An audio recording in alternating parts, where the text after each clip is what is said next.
Good evening, everyone, and welcome to our regular council meeting for September the 9th, 2024. The regular meeting will start at 7:01 p.m. May I please have a mover? Moved by Councillor Dunstall, seconded by Councillor Cressman. All those in favour? And that carries unanimously. I did just want to acknowledge on behalf of Council, welcome back Councillor Dunstall in person, and express, of course, our condolences for the passing of your father. I will turn it over to Councillor Cressman for the territorial land acknowledgement. We have gathered in Wilmot Township on the traditional territory of the Neutral, Anishinaabe, Haudenosaunee, and Mississauga peoples. We also want to acknowledge the importance of the Dish with One Spoon Covenant, a peace agreement made between the Indigenous nations before the Europeans arrived. It characterizes our collective responsibility to each other and Mother Earth. We should take only what we need and leave enough for others and keep the dish clean. By acknowledging this covenant and the First Nations, Inuit, and Métis peoples, we are reminded of our important connection to this land where we live, learn, and work together as a community. Thank you very much, Councillor. We do have additions to the agenda under delegations as well as correspondence, and the recommendation is that the agenda as presented for September 9th be adopted. May I have a mover for that? Moved by Councillor Martin, seconded by Councillor Cressman. All those in favour? That carries unanimously. Are there any disclosures of pecuniary interest this evening, councillors? Councillor Cressman? Yes, I have declared pecuniary interest in 7.2, the zone change application on 430 Schneider's Road East, Baden. The architectural work and engineering work on this building was conducted by Walter Fady, where my oldest son Garth is CEO. Thank you very much. Okay. Any other disclosures of pecuniary interest? Seeing none, our minutes from the previous meeting are attached to the agenda for the August 26th regular meeting, and the recommendation is that they be adopted as presented. May I have a mover to get that on the floor? Moved by Councillor Martin, seconded by Councillor Dunstall. Any comments, questions, or concerns, councillors? Seeing none, all those in favour, and that carries unanimously. So we do have two public meetings this evening. We will hear all interested people who wish to speak on these matters. If decisions of the Council of the Township of Wilmot are appealed to the Ontario Land Tribunal, the Tribunal has power to dismiss an appeal if you do not speak at the public meeting or make written submissions before the bylaw is passed. I now declare the public meeting open. Persons attending as delegations at this meeting for any of these items are required to leave their names and addresses, which will become part of the public record, and you are hereby advised that this information may be posted on the Township's official website, along with your email address if provided. I would like to remind all delegations for this evening of some guidelines for participation. Applicants and agents of applicants have 10 minutes to speak. All other delegations will be given 7 minutes. If you will conduct yourself in any of the following manners, it will result in either an immediate muting or removal from the meeting, and that includes interrupting councillors, staff, or other delegations, derogatory statements about councillors, staff, or others, hate speech, or defamatory comments. The recommendation for 7.1 is that report DS 2024-11 be received for information. To get this on the floor first, may I have a mover, please? Moved by Councillor Sadhu, seconded by Councillor Wilkinson. And this public meeting is in respect to Official Plan Amendment Application 0224 and Zone Change Application 0324. This is 59 Bergie Court and 12 Shepherd Place in New Hamburg. And I invite our Manager of Planning and Economic Development, Andrew Martin, to introduce the report. Thank you, Mayor Salinan. As you stated, this application deals with two properties in New Hamburg, 59 Bergie Court and 12 Shepherd Place. Combined, the applications are subject to an official plan amendment application and zoning amendment application. The official plan amendment application proposes to redesignate lands above the regulatory floodline from open space to residential to reflect the designation on the remainder of the property. And the zoning amendment proposes to change the zoning of the site from residential to Zone 2 residential, which allows for a single detached dwelling, to Zone 4 to allow for up to 35 townhome units. The application's been circulated. We did receive a number of public comments that were included in full within the report. The intent of this meeting is to hear any additional comments or concerns, and staff would respond to those concerns through a subsequent report. We have received comments from agencies that are also summarized in the report, specifically that the Grand River Conservation Authority has reviewed the application and has no concerns. The development is above the regulatory floodline, and they're accepting of the limits proposed by the development. The Region of Waterloo also provided comments on the items that have been addressed to date. One indicating that they did not require an environmental impact study because the development is proposed above the regulatory floodline. The lands within the regulatory floodline are part of what's referred to as a significant valley land. The lands that are above that are not subject to those same regulations, and as such, the Region of Waterloo did not require an environmental impact study. And they also identified that archaeological assessments was completed on a portion of this property in the 90s, would have been related to the Shepherd Place development. The lands that weren't part of that study are in the area proposed to be designated as open space and zoned as such, and because they wouldn't be subject to development, there is no further requirement for archaeological assessment. So the remaining item that the region has identified is a noise study that's been completed and is still being peer reviewed. So pending the outcome of that peer review, we'll determine whether there's any other mitigation measures that haven't been identified that may be required in support of the development. And finally, the Ministry of Transportation has reviewed and is accepting primarily of what's been proposed here. There has been discussions ongoing between Ministry of Transportation and the Township with respect to the construction limits of Bergie Court and the planned reconstruction of the turnaround. Those discussions have been favorable, and MTO is in general supportive of that proposed construction on Bergie Court and didn't have concerns with its proposed in terms of a development limit that's planned for these properties by these applications. I'll leave my comments at that. Certainly, again, as I suggested, we're here to hear any other additional comments and concerns. The applicant's consulting team is here as well to hear those. They'll have a brief presentation themselves, and we'll be here to answer questions. And then staff would then ultimately look at the information that, or review the information provided to date and come back to council at a subsequent time with a report and recommendation. We would provide additional notice to people who provided comments to date that that's returning to council. So information would continue to be available on the Township's website, and notice would be provided to residents to advise of that future date. Thank you very much, Director Martin. Councillors, are there any questions of a technical nature at this point in time for Director Martin?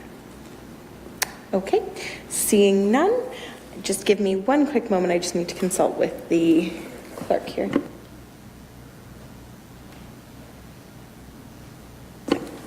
Perfect. Sorry, I just wanted to confirm the order that our delegates were registered. So for this evening's meeting, there are 4 registered delegations on this matter. We're going to start with our general public delegations on this matter, and then we will go to the Planning Solutions representative to provide their remarks at the end. So I will first invite Donald and Fern Wolcott to address council. Donald and Fern. Thank you very much for joining us. You have 7 minutes. Thank you very much.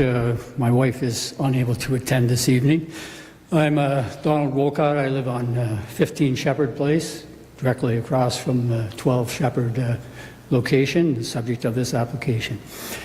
We moved to the village of New Hamburg from a farm south of Bright, and we looked specifically for a type of housing. It had to be a bungalow. It had to be a house that we could live on one floor. And within 2 years of arriving there, that was necessary for us to do. And it is still necessary for us to do. So we looked for a particular type of housing. We needed a bungalow. We needed the space that would be accommodated in that manner. The size of the lot and the other locations of Shepherd Place were somewhat immaterial. It was a very cost-effective house for us to purchase. The property, the size, it is the outcome of the previous applications of development. It was planned without services, was built with services. But it was also built with quite a number of covenants and agreements with the township, some standards of setbacks, driveways, trees, and the size of the street, the sidewalks, the lack of sidewalks. And all those things were reached through a combination of the developer and the original residents, and many of them are here tonight. They built their houses there, and they're still in the community.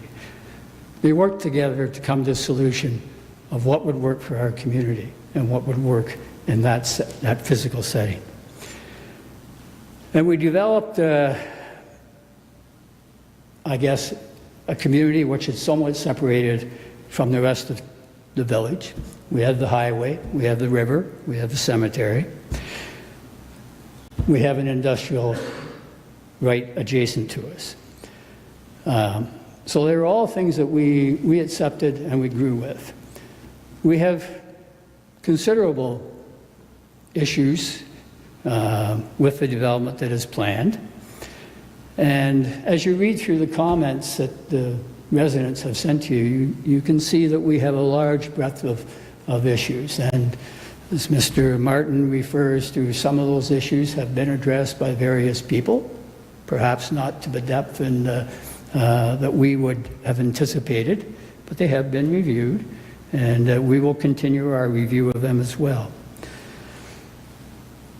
I would bring attention to the one thing that Mr. Martin referred to. They haven't finished the peer review, was the noise study. We have seen some of the noise study was circulated. I would bring attention to you that the noise that I encounter is mostly engine brakes and vehicle brakes from the stoplights. It's not passing traffic. Passing traffic is much like just an easy hum in the background. You get used to it. It's just like a milker running in a dairy barn. So you get used to those things. But I would bring that attention to you that the noise does not come, it's not just coming straight to us, it's coming in several directions. So that is something they need to consider. To go back to when we moved to and looked across our street to 12 Shepherd and looked down the street on Shepherd, there are a number of lots that could be subdivided at that time and certainly could now. So when we look across and we thought we were at some points, I mean, as the community discussed, we were surprised that so-and-so didn't hive a bit off their 2-acre lot and build a second house. Hasn't happened. But I would say today that if the application today was for a second house on 12, second single-family dwelling on 12 Shepherd Place, we wouldn't be here. So we recognize that we are a community of single-family houses. We are concerned about the number of townhouses in this application. I personally am concerned of the number of townhouse applications in the Township of Wilmot. It appears from the approved subdivisions that there seems to be coming an imbalance of townhouses between single and smaller units. We note that there are a number of bungalow-style townhouses being built, single-story bungalow, and they would be desirable to my age group. When I look across the proposal, what I see in the proposal, they would not be desirable to my age group. I need something that is accessible, something that I can age in. And it really doesn't matter if you're 64 or you're 24. That same principle applies. So I think that's something that needs to be considered. When you're looking at your overall planning goals and objectives for the township. But as I say, and I'll conclude by saying that we are a community that have worked on some problems in the past before I arrived, and we would like to work on this issue. We would like to work with the developer, and we would like to see something that we all can accept as something that will make our community stronger and build us as a community even more than we are today. Thank you for your time. Thank you very much, Donald. Councillors, any questions? Councillor Wilkinson? Oh, Donald, Councillor Wilkinson has a question for you. Oh, I'm sorry. That's okay. Go ahead, Councillor. Thank you. Through the chair, and thanks for coming tonight, Don. I appreciate it. I spoke to a few of your neighbors, not all of them, but a few over the last couple of weeks. So I did have a question regarding covenants. You've mentioned that. Off the top of your head, anything come to mind that you guys have agreed to in terms of a neighborhood? Well, there's people far better to me to answer to that, but they did agree on the setbacks for all the houses. There was the trees, the municipal trees, sorry, Davina? No sidewalks. The original, as I understand it, the original design was for sidewalks, and the driveways were to be whatever. So they got a little wider street to accommodate no sidewalks. There also was, I'm not sure if it wouldn't be a covenant of ours, was the boulevard that exists at the end. And I'm told that the boulevard was required to create 2 entrances to a street with X number of houses on it. That was, I'm assuming that was negotiated in 1995. As I say, I wasn't part of the original. We moved here in 2015. But there were a number of things. Most of those covenants, as I understand, will have expired. Some things, and they're probably still they are still registered on title because, sorry, lawyers are lazy. But Follow up for Councillor Wilkinson, and then we'll go. Through the chair, no follow-up. Just thank you for answering and coming tonight, and I appreciate it. Maybe one thing, though, just as a note of interest, and maybe a question for Manager Martin or Director Okrafka, but you mentioned something about there are a number of coming developments, and you've made a comment that there are a number of townhomes and higher density units in them. I tend to share your thinking. I prefer not to see that, to be honest. I would like to see more single-family homes or wartime homes or bungalow homes, smaller homes, but at least have yards.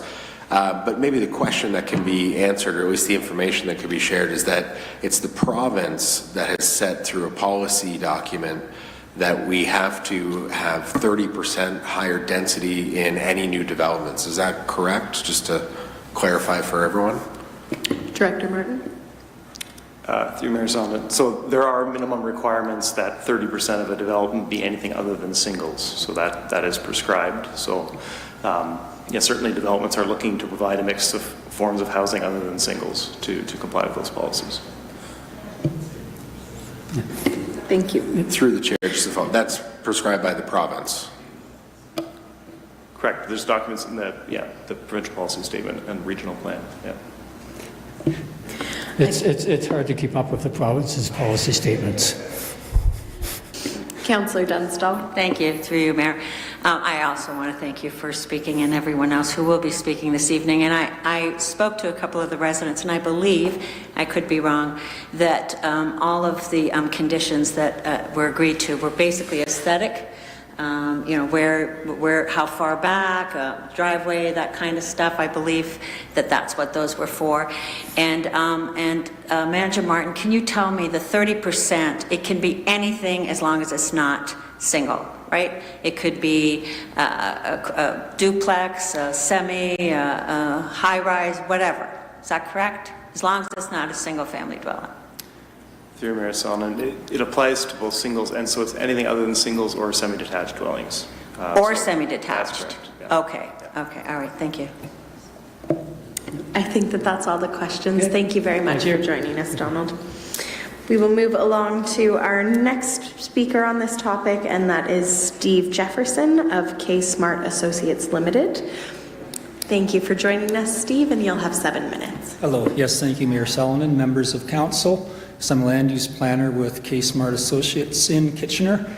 As a matter of declaration, a statement that I gave the neighborhood group when I first met them as well. I'm an employee of K Smart. I'm also fortunate to be a shareholder in the parent company that has K Smart as an operating firm. Another one of our operating firms is McKechnie Surveying Limited, and they are the OLS company involved with the negotiations between the township and the province for the Burgie Court redesign and sorting out those land matters there. We are two separate firms. I spoke with the survey manager.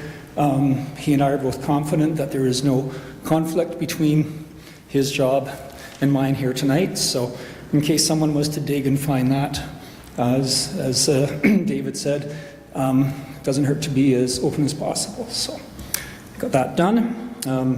My comments are in the package starting at page 63. It's a combination of my review, my research, and my discussion with the area residents. They noted that I did speak with a number of other co-workers and cohorts. I was able to speak with Mr. Martin as well before completing this, and he did provide me with follow-up information on the peer review of the hydrogeological analysis. So I do have some more information from since this was prepared.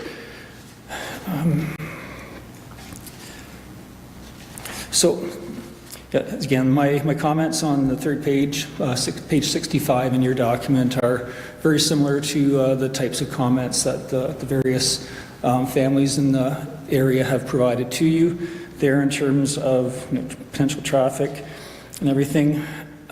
The core part that I want to discuss with you tonight covers the hydrogy study and also the lack of an EIS and lack of an arborist report for this property. Yes, as planners, we do have the provincial framework to operate in. We are required to try and achieve higher densities wherever possible. We do recognize the need for more housing. However, my background is a physical geography. What is the existing conditions? What is appropriate for that particular property? And I do have concerns with the lack of an adequate setback from the floodplain regulation. I found it kind of surprising, the response of the region and the GRCA, that they're happy with that setback. I would have thought there would have been more analysis of the transition from the regulatory flood line to the closest residents. I also recognize I've been in the consulting team's shoes. That's my job. I've negotiated with all of those review agencies. It is a process finding the best path forward. Going through the townships, infrastructure standards and development standards, there are a number of policies that talk about the appropriateness of having an arborist study to identify the trees on the property. And in this case, it's not only the private lands, it's the township lands where our trees are proposed to be removed. So when you're removing trees, it's not only the ones you cut down, it's the remaining ones. How do you protect those trees? What tree protection measures do you put? Also, in this framework with the province, they are now asking many developers to do not only bird studies, but bat studies. And the trees on this property may be candidate habitat for woodpeckers and some of the bats. We don't know because the work hasn't been done. In some cases, it's appropriate to wait to the site plan stage in order to sort some of these things out. In this situation, because it is a constrained site and there are relief measures sought in the zoning because it's so tight. For example, the driveways along Shepherd Place, it's requested they be reduced from 7.5 meters to 6 meters because of how tight it is at the other end beside the floodplain. If there is a study done to determine what is the true setback from that floodplain, it may push those houses closer to Shepherd Place. We don't know that. The other main area is the results of the Hydro-G study. Again, it was reviewed by professionals. I'm not an engineer. I'm not a hydrogeologist. However, I've spoken with my co-workers and also with, as I mentioned, an estimator for a local construction firm who does servicing of these types of properties. And I asked him, if the developer came to you and said, here's my design, would you bid on it? Would you want to do anything with a site like this, considering the high groundwater table and the chemistry of the water? His response was that no was not in their vocabulary. What matters is how much money the developer is willing to spend to deal with those conditions. So there's concern for some of the adjacent houses. The recommendations dealing with the dewatering process, there's pretty standard requirements for monitoring to make sure that there's no slumping causing damage to adjacent houses, plus damage to the township infrastructure that may also be affected if there is slumping. One thing that the developer may want to consider is having a cost consultant look at what the true costs would be of the dewatering and monitoring process with this number of units to find out, is this really a viable project? As I mentioned, I came up with a cut and paste different version with 27 units instead of the 35. That eliminates the driveways along Shepherd Place and gives a 12-meter setback from the floodplain instead of the 2.8 meters provided here.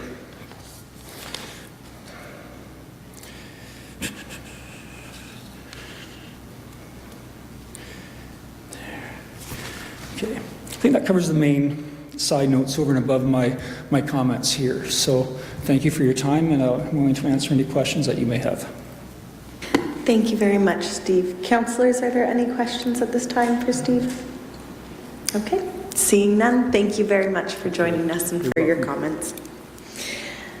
And I will now invite Mary Lou Tanner of NPG Planning Solutions to address Council. Mary Lou is delegating this evening on behalf of the owner, and Mary Lou, because you are here on behalf of the applicant, you will have 10 minutes for your presentation. Thank you for joining us. Thank you very much. My pleasure. If I could just address one comment from Mr. Jefferson, we have no concerns about a conflict of interest. I've known him for many years, and it's not an issue for us, nor will we raise it as an issue, but I do appreciate his integrity in bringing it forward this evening. As mentioned, my name is Mary Lou Tanner. I'm the planner with NPG Planning Solutions, and we're here on behalf of the owners, Adam and Sherry Langlois, who are also here with us this evening. We could go to the next slide, please. So this is the property that we are speaking about on Burgie Court and Shepherd Place, and it is outlined in red on this slide. It is approximately 1.8 hectares and has 71.39 meters of frontage on Shepherd Place. Just also want to note the adjacency to Highway 7 and 8, which has triggered some road widening issues, some setback issues, and some noise wall issues for this project. Next slide, please. This is the aerial context and surrounding, and most of you are probably quite familiar with this, but we just wanted to show the subject lands, and you can see the Shepherd Place community surrounding it. There are some industrial lands on Burgie Court to the northeast, as well as the trail, the river, and some commercial spaces across the river as well. Next slide, please. Within the area where these lands are found, as has been mentioned, there is provincial and regional matters to pay attention to. Within the provincial land use plan, this is located within the built-up area, so it is an area for intensification. It is township urban area within regional Waterloo plan, and it does have the multiple designations of urban residential, open space, and environmentally constrained lands, as Mr. Martin indicated. Next slide, please. In addition, there are a number of community amenities in this particular area. It has a lot of attractive features, including schools and parks and bicycle routes and availability of walking trails and transit and the commercial and institutional uses that I touched on briefly. But this map, we hope, gives you some context of why this is a desirable part of New Hamburg. Next slide, please. This is the proposed development. It is 35 townhouse units. Each would have a garage and a driveway, so they would take 2 parking spaces. They are provided in 6 blocks. There is 1 block facing Burgie Court, 1 block facing Shepherd. There is a driveway off of Burgie Court, and within that, the remaining blocks go on to that T-shaped driveway. There are also separate visitor parking areas on the site. And the green line that you can see on this drawing is the limit of the floodplain, and everything below the floodplain is outside the proposed development and will remain as open space.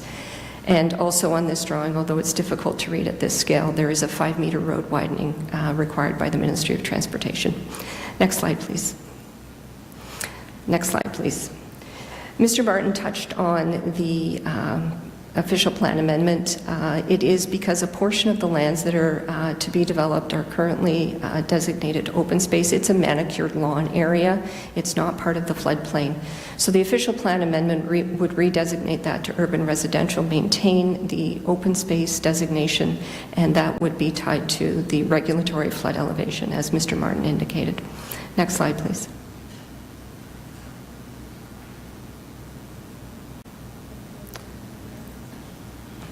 And we'll go to the next slide. Thank you. So the zoning bylaw amendment does a couple of things. First, for the open space, it will be zoned as such, which is Zone 11, and it is currently not zoned as open space. So that is a change in zoning that we are proposing to recognize the permanency of that as open space. For the residential, it is Zone 4A, which would provide for development of the townhouses. And we largely comply with the zoning requirements and the standards of development in Zone 4A. There are a few variances we are requesting, and I'll speak to those briefly now. We can go to the next slide, please. So the first is the required setback of 7.6 meters, and you heard reference to the 6 meters. As indicated, there is a 5-meter road widening for the Ministry of Transportation for Highway 78, and that does push the development further towards Shepherd Place. The 6-meter setback does provide for a car to be parked in the driveway. The parking space requirements within the township are 2.75 meters by 6 meters, so it does provide an off-street parking space. And it's also important to recognize, because we are retaining the regulatory flood elevation, that provides almost 40% of the site to be landscaped area, which will have no development. It will be open space. Next slide, please. The exterior side yard setback, I apologize, there's a couple errors on these slides, but the title is correct. The exterior side yard setback is relative to Berkey Court.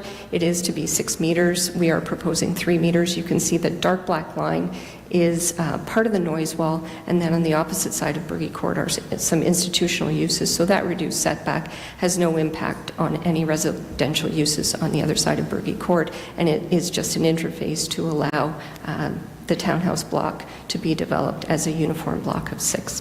Next slide, please.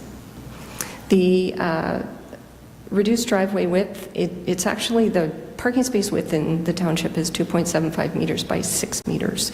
The garage is to be 3 meters by 6 meters, so it's actually the garage that is the issue. 2.75 meters is quite common for driveway width and parking space width, and within the garage, 2.75 meters would meet the consistency with the driveway width. Next slide, please. And the minimum lot area, we are requesting a reduction from 270 square meters to 199 square meters. This is largely tied to the fact that so much of the site is regulatory flood elevation. It's also the 5-meter setback, this 5-meter road widening from the Ministry of Transportation that is required. And so we have tried to develop the site to the best of our ability, balancing all of these factors, but prioritizing protection of the open space lands. Next slide, please. And then just a site-specific technical matter, the front lot line would be Shepherd Place to be deemed the front lot line. Next slide, please. We have completed, as Mr. Martin indicated, a number of supporting studies, and they have been provided to the township, and we are happy to make them available publicly to anyone who is interested in them. They were reviewed in advance of the applications being submitted by the various agencies, the Conservation Authority, the region, township staff. They, in a number of instances, there were peer reviews provided as well. We are, as Mr. Martin indicated, awaiting the peer review of the noise study, so we do not have that as of today from the region, but we're hoping that it will be returned to us imminently, and we will address those peer review comments. Next slide, please. In summary, the proposed development is residential intensification within the built-up area identified provincially and regionally. It does provide a range of housing choice in this area of New Hamburg and increases the housing mix. It is located in an appropriate location from our perspective and compatible with surrounding land uses. This is a residential development adjacent to residential with industry across the street, and the noise from the industry being mitigated through a number of design treatments and the particular noise wall. This makes efficient use of municipal services and of the land. We are respecting the floodplain and maintaining the open space, and it is an efficient use of land through residential intensification. If I could just add as well, I do want to thank all the residents who have provided their comments to us. We are going through all of them, and I and all of our consulting team members are preparing responses. We hope to have that back to Mr. Martin hopefully by the end of this week, if not no later than next Monday, and we are happy to have that shared with Council and with the individuals who provided their feedback. That concludes my presentation. I'm happy to take questions. Thank you. Thank you very much, Mary Lou. It looks like Councillor Dunstall has a question. Thank you, through you, Mayor. Thank you for your presentation. Is your client willing to look at reducing the amount of townhouses? Do you know? We are prepared to look at that. I will say that the critical piece we're waiting for is the peer review of the noise study. And until we get that, we can't make any decisions about redesigning the proposed development because it may impact the overall design in the end. So we're in a holding position right now, waiting for that. I should also say that we did have some design options earlier on in the process, and based on feedback we received from township staff and the Conservation Authority in the region, we revised the design to what it is today. So it has been an iterative process to date. It doesn't mean that process has concluded. Councillor Dunstall for Sorry, two more quick ones. The wall, the sound barrier that you're putting up, what's the height of that? It's generally about 4 meters. On the particular site plan that I showed, it does have the height, but it is generally around 4 meters in height.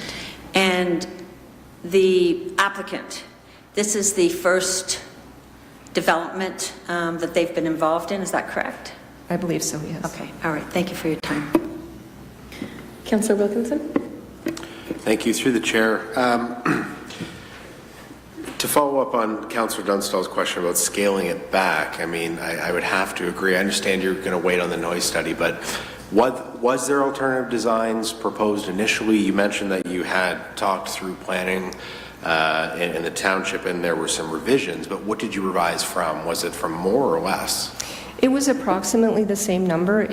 Initially, it was a driveway, an access driveway off of Shepherd Place, and all units fronted onto that internal access driveway. There were no individual driveways on Shepherd Place. Through the chair, would you guys potentially be willing to revisit that? I mean, I guess truthfully the question is how willing are they to potentially scale this back? Because I'll be honest, putting 35 townhomes that are much higher density next to 39 existing, which I would suggest are larger estate homes, it just doesn't make sense. We're certainly open to the conversation. As I indicated to you, I wish I could give you more information this evening. We truly do need the noise study to understand if we're going to have to redesign how the buildings are placed, their height. There's a number of factors that could come back, and I just don't have those answers for you right now. I will tell you that we are committed to going through everything seriously and having the conversation with our client about what options are on the table and replying to you and to the community about that, and with an explanation. If I may, go ahead. Yep, okay. We'll go to Councillor Dunstall and then I'll be back. Through you, Mayor. I agree with my peer here. I'm not quite sure why you need the noise study to come back with a smaller amount of townhouses. I'm not quite sure what I'm missing here. I'm actually just going to quickly jump in. I do think that our delegate has answered that they're waiting for their noise study. I just don't want it to turn into a debate, as well as our delegate here is representing. Now, I appreciate that, and I certainly am not coming at you here. No. I just wanted to know if there was a reason, if there was something that perhaps I could understand a little bit better. So through Mayor to the councillor, we may have to change the height. We may have to change the orientation depending of the on the noise study. We may have to change the location and provide open space in areas and more distance. We may need to provide other noise walls, which may drive other changes. There's just too many loose ends potentially in that peer review to make design changes now and then have to make further design changes. And do you know when that would be? I'm sorry, I wish I had an answer. I have followed up with the region twice. I don't have a date when we will get that back. Okay, thank you. Councillor Wilkinson. Through the chair, thank you. I guess just a question of procedure. I mean, once a noise study comes back, considering it's still being peer reviewed, if there are changes to the design or issues with the noise study, does this come back for a public meeting again, or does it sort of proceed to next step? I would look to Director Martin for that answer. So we would gauge the significance of revisions to the plan and determine. So if it was a complete redevelopment or redesign, we would provide additional notice, come back for a new public meeting. If the design isn't significant, we would still provide notice, but this would serve as the public meeting for the concept that was provided. So it will depend on, what significance of any redesign to determine the next steps. But there'll be notice either way. It's just be, and there'll be an opportunity to provide comment either way. Councillor Wilkinson. Through the chair, thank you. I guess the other question that comes to mind, I'm looking at the design and I'm looking at where it's located, and I'm not sure what the affordability of these will be or what the cost would be, but I'm going to assume anyone that's buying out here is likely going to be a dual income household. And you've got a small garage and a small parking spot. Where is everyone going to park? I assume they're all going to have 2 cars, and then there's some visitor parking, but where does this go down the road? I mean, what if they need garage for storage? There's a ton of issues here that I see related to parking. Through you, Mayor, to the councillor, there are surface level visitor parking spaces. We do exceed the township zoning bylaw in terms of the number of required parking spaces. So there would be one in the garage and one in the driveway for each unit, and then there's an additional number of surface parking spaces that are generally visitor parking spaces, but they would be available for residents as well. Okay. Thank you. Any other questions, councillors? Thank you very much, Mary Lee. Thank you for your time. And I will now invite Ryan Scott, our next delegate on this topic. Thank you very much, Ryan, for joining us, and you will have 7 minutes. Great, thank you. Good evening, Mayor and Council, Wilmot Township. I'm standing here today to voice our unified concerns as residents of the Shepherd Place neighborhood. We elected to have a few residents speak on behalf of the 39, instead of having 39 delegates speaking tonight on similar messaging. Residents of the Shepherd Place neighborhood have submitted approximately 50 pages of comments for Council and Planning's consideration on this application. And we understand that talks about this development may have originated as far back as 2021. It was our understanding that early proposals for this development included single-family homes. However, this is not what has come forward. We as residents of the neighborhood were not part of these conversations. We acknowledge that development can and will happen, and we would just like to contribute to it. We view this application in its current state as moving the goalposts in our neighborhood.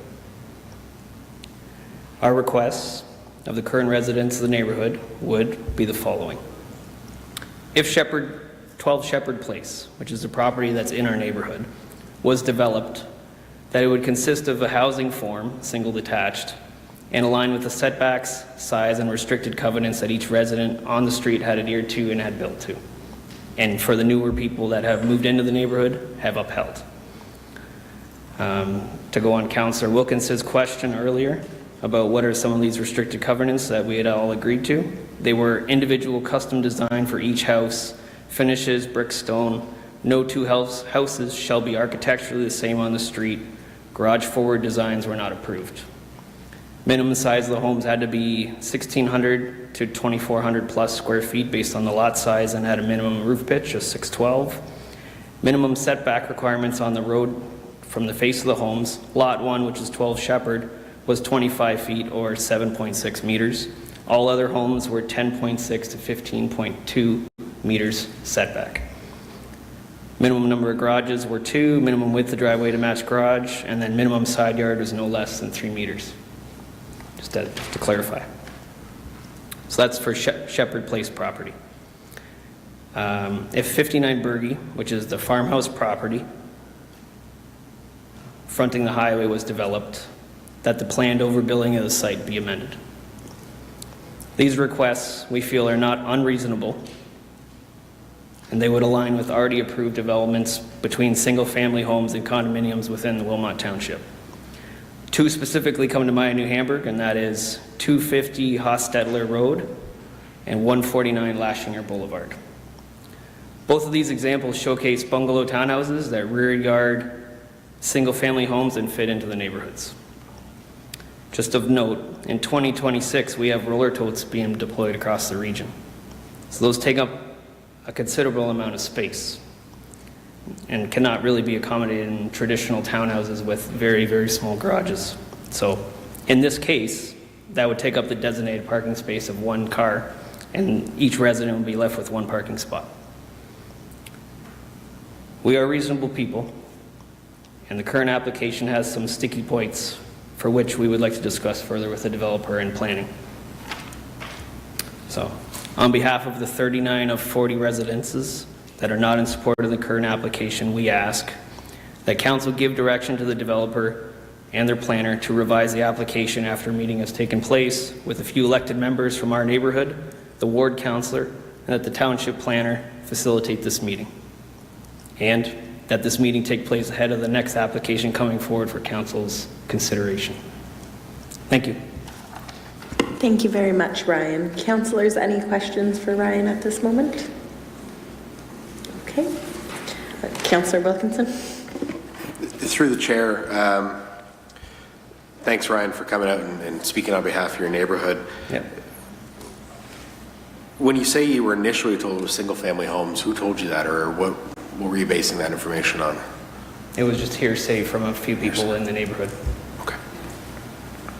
Okay. You're good? Okay. Councillor Dunstall. Thank you, through you, Mayor. I would be willing to put through a motion that the developer meet once again to discuss a proposed change to his design. Can I do that? I'm just confirming if that can be done in the planning meeting or if it needs to be done in our council meeting. So just give me one quick moment, Sure. Councillor Dunstall.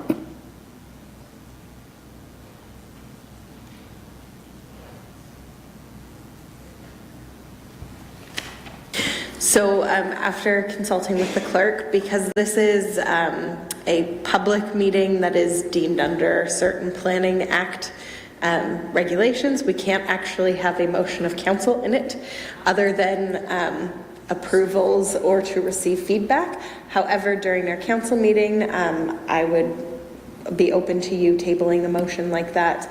And I don't know if our Director of Development Services wants to make a comment.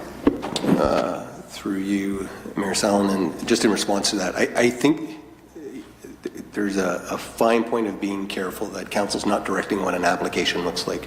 The application is presented by the applicant. You have two choices, or three. You can approve the application when it comes back with a recommendation from staff. You can refuse the application when it comes back, or you could defer it.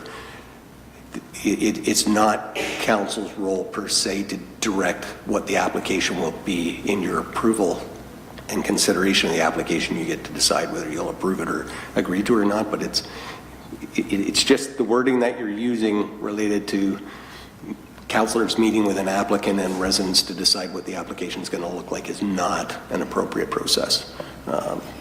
That's what I would suggest. Facilitating discussions between the applicant and the residents to find if there's common ground. Certainly, I think everyone in the room has heard that tonight, certainly from a planning perspective. But as the applicant indicated, all of the reviews from the various agencies have not come back in to inform that discussion, and that's typically the first step. So certainly I appreciate what council is saying, but I think just cautioning to be careful that you're deciding on the application as presented, that you're not dictating what that application, there's just a fine difference there that's very important. Thank you very much, Director. Councillor Dunstall. That's fair, Director Okravka.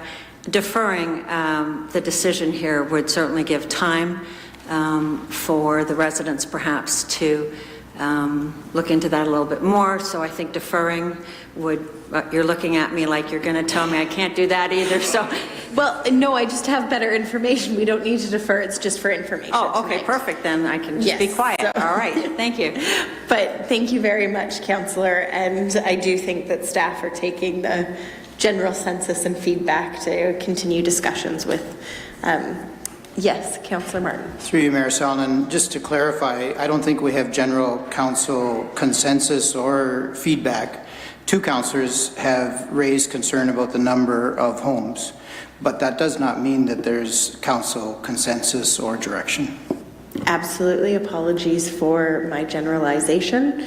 I was more so referring to staff hearing feedback from two of our colleagues. But thank you for clarifying that. And are there any other questions for Ryan at this time?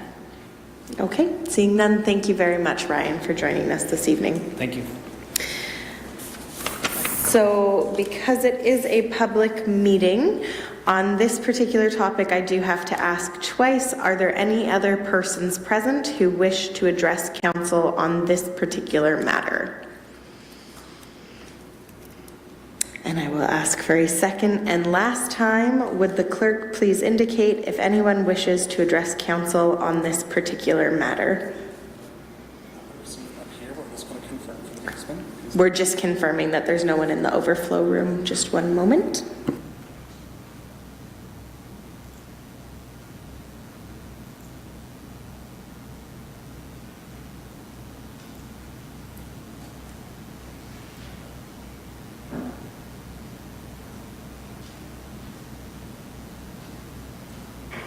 Okay, the clerk has confirmed nobody else would like to address council on this matter.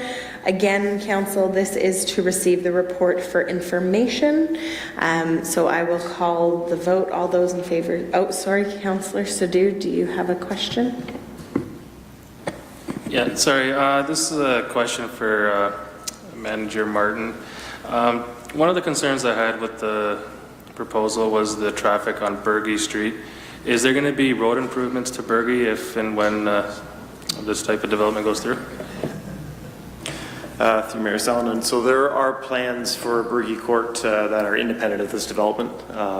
Currently there's reconstruction design occurring that involves improvements to the road, the introduction of a multi-use trail, and improvements to the turnaround at the end. Those are occurring regardless of this development, though. There were no triggers from the TIS to indicate that any improvements were required on Bergie, but certainly that redesign is ongoing and is anticipated in around 2026 potentially for construction, pending budget approval and those sorts of things. But that work is ongoing. Thank you. Any other questions, Councillor? Councillor Sadhu, was that? Yes? No, just a general comment before we vote. I want to thank all the residents from Shepherd for coming out and contributing and voicing your concerns. I think we hear you guys loud and clear, and I know the residents of Shepherd are not unreasonable, so I'm confident that moving forward, the developer and the residents can work together, and I think we can come to some sort of compromise on this development. Okay. I will now call the question then. All those in favor of receiving for information. And that carries unanimously. On to our second public meeting of the evening, and this is agenda item 7.2, which Councillor Cressman has identified a conflict. The recommendation is that report DS 2024-12 be received for information. May I have a mover for this? Moved by Councillor Dunstall, seconded by Councillor Martin. All those in favor, and that carries unanimously. And this is a public meeting in respect to zone change application 04-2024. 430 Snyders Road East in Baden. I invite our Manager of Planning and Economic Development, Andrew Martin, to introduce the report. Thank you, Mayor Salonen. So this application applies to lands on the east end of Baden. Property was at one point a car dealership, Westtown Motors, and has been used for other uses since that time. The current ownership is applying for an amendment to the zoning bylaw to allow for redevelopment of the site. proposing to increase the maximum number of stories for a building on the property from 2 stories to 4 stories, and then minor changes to the provisions dealing with angled parking to reduce the aisle width behind an angled parking spot, consistent with regulations in other jurisdictions for angled parking. So essentially, the application has gone through some review with agencies, specifically the Grand River Conservation Authority. The property is in the floodplain. There are restrictions about where you can build, size, the amount of expansion that could occur to the existing building, and the provisions for redevelopment. So with all of those constraints, the applicants have proposed a footprint that the GRCA is satisfied with. There is little opportunity to expand a footprint larger than that. So in order to get to the square footage that they're interested in for development of that site requires additional stories because an expansion across the site isn't possible because of those restrictions from the GRCA. Again, we've received comments from one neighboring property owner that were provided in the report. We're here to listen to any other comments or concerns that may come up through the public meeting. Likewise, with this application, there is a noise study that was prepared. It's still being peer reviewed. Those comments haven't been received to date, but at such time as we have those outstanding comments, have reviewed additional comments from the public meeting, we would return to council with a detailed report and recommendation. I understand the consulting team is here to speak to this application as well. Thank you very much, Director Martin. Councillors, any questions of a technical nature for Director Martin at this time? Okay, seeing none, we do have 2 registered delegations on this particular matter, and I will invite Heather Price of GSP Group Incorporated, who is delegating this evening on behalf of the owner, to address council. Heather, you will have 10 minutes. Thank you very much for joining us. That down.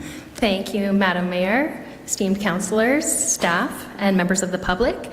I'm delighted to be here this evening to speak to the proposed zoning bylaw amendment for 430 Snyders Road East, and really to give an introduction to my client, as this is their first investment in this community, and they're quite excited about it.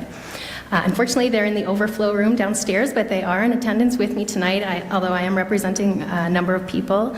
Sam Sutton, Matt Alder, Adam Bayer, and Colin Robinson from Alder Concrete are here with me, as well as Ben Gregory from Walter Fady, the project architect.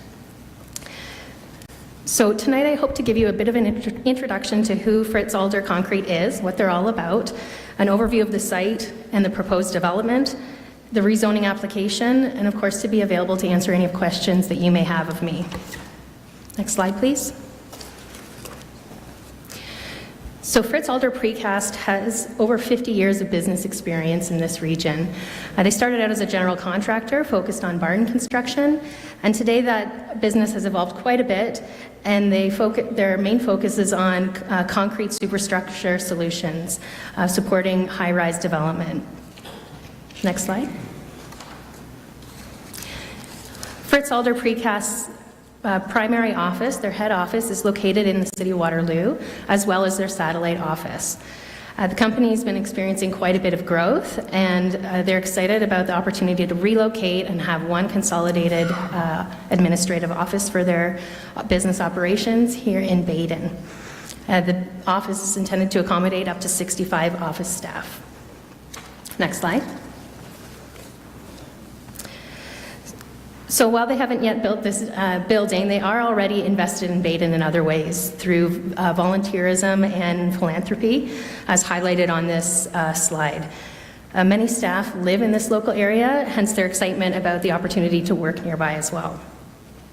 They are committed to being good neighbors, and the relevance of that, of course, with respect to the zone change application, is they've reached out to the neighbors in advance, proactively, to make them aware of their intentions and to discuss their plans with them. They've developed a specific email address where they are receiving and responding to comments directly. And we have put this in our presentation, and we hope that it can be made available to the public should there be any comments coming after this public meeting. Next slide. So I'll keep my comments on the site brief, as Mr. Martin did an excellent job providing an overview already. The site is located on the corner of Snyders Road and Sand Hills Road, on the back side of the site, I would say, opposite Snyder's Road. It abuts Baden Creek, hence the reason for the Grand River Conservation Authority regulation on this land, as it is within the floodplain. The former use of the site was for office commercial purposes, though it is vacant at the moment, and a bit of a state of disrepair along the interface with Baden Creek. So this is something that Alder has committed to improve as part of their discussions with the Conservation Authority. Next slide. So as I noted, it's at the corner of a major regional road of Snyder's Road and Sandhills Road. It is designated urban residential as part of the township's official plan. However, because the former use was office, it's recognized as a legal non-conforming permitted use, and as such, that continuation of that use is permissible. It's really only the zoning bylaw amendment that's required to facilitate the development. Next slide. So what you're looking at here is the proposed site plan. The development is, as noted, a 4-story office building, and you can see it's oriented right, the building is placed right towards the corner of Sandhills and Snyder's Road. The main building entrance would be facing that corner, so you can see the building is chamfered in that location. In order to accommodate fire routing through the site, we are seeing a vehicular access route along the frontage, and angled parking, as mentioned by Mr. Martin, are an aspect of the zoning bylaw amendment as well. There's 2 access points proposed, one on each frontage, and these have been vetted by the appropriate agencies in terms of the location and are deemed workable. Next slide, please. Just a quick glimpse in terms of what the architecture is shaping up like. This is preliminary, of course, as more will come through the site plan approval process. This gives a sense of the scale and the intended architectural expression of the building. Very much an office contemporary vibe. Not surprising, they're using concrete as the principal building material, but there are, of course, spandrel panels and transparent windows as part of the development. Next slide. So it's currently zoned commercial, and the use is a permitted use. The zoning bylaw amendment is focused on increasing the maximum height from 2 stories to 4.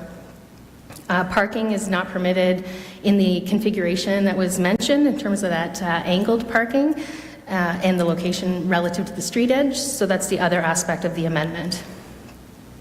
Several supporting studies were submitted, including a restoration plan as it relates to the creek, a noise study that is currently subject to peer review, and a servicing plan. All these have been preliminarily reviewed by the different agencies and considered to be technically sound, and the recommendations appropriate. Next slide. With respect to the specific applications and the asks, the merits of these submissions are largely related to the context here. As Mr. Martin noted, the limitations with respect to the floodplain are really driving the location of the building, and because of the scale that Alder is hoping to achieve here, they have to go up instead of going out. So that's the principal reason for going to 4 stories instead of 2. And then the angled parking is necessary to facilitate that fire route as shown on the plan in the location along the Sandhills Road frontage. Next slide. So in all, we believe this application is justified, and it's necessarily as a function of the site as much as anything. Fritz Alder Concrete and Alder Concrete Group are very much excited to come to this community and bring their 65 office staff to this site. We're very excited to be here this evening to present it to you for the first time and receive any feedback or comments that you might have for us in the refinement of this plan going forward. Thank you. That concludes the formal portion of my presentation, and I'm here to answer your questions. Thank you very much, Heather. We'll go to Councillor Wilkinson first. Through the chair, thank you for the presentation. I am curious, and I don't know if this is a question for Manager Martin or yourself, but in relation to the existing structure, how is it roughly the same setback from the road? Is this further back? Yes, through you, Madam Mayor. The siting is driven by the previous location. So we were told by the Conservation Authority we cannot come closer to the floodplain limit, the Baden Creek edge of the site, which is why it's come closer in the other way. I believe this building does come closer to Snyder's Road, though it respects the required setbacks, and it honors the fact that there is a road widening planned along there as well. Councillor Dunstall. Thank you, through you, Mayor. Thank you for your presentation. You had mentioned that you had received some feedback. You'd set up an email, and we certainly received some feedback about the height. And so I was wondering, was that basically the feedback that you were receiving as well, was the height? And would going to a 3-story give your client what they're looking for? Through Madam Mayor, that is one of the aspects that we've heard about, as well as just largely questions about what is it going to look like, how is it going to function. Questions about the functioning of the trailer storage has also come up, and we're finding that when fulsome responses are provided, people are, as we understand it, generally satisfied with the more information we're able to provide. With respect to your question on height, unfortunately the GFA is needed to accommodate the plans for their consolidated administrative office. So to go down, I don't think they would be able to, I mean, they're not here, they're downstairs, but they may not be able to bring all of their office staff with only 3 stories in this location because they cannot expand it outwards. Thank you, and it's always great when local people can work in their communities, so that's great. Thank you. Yeah. Councillor Martin. Through you, Mayor Salonen, I appreciate you presenting this report. I've learned from the previous discussion that there may be some bias that seems to be presented when people present a certain opinion. So I just want to say I'm not concerned about the height. I think that this is a good plan. Thank you. Councillor Wilkinson, did your hand go up earlier? Through the chair, I mean, yeah, it did.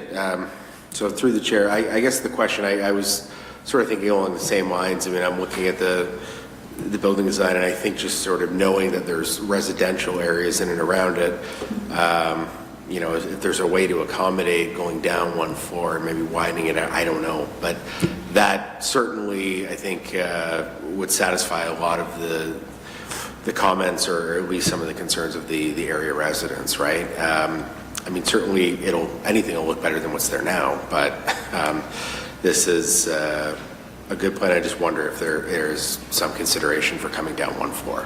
I don't know if we can do that, but that would be ideal.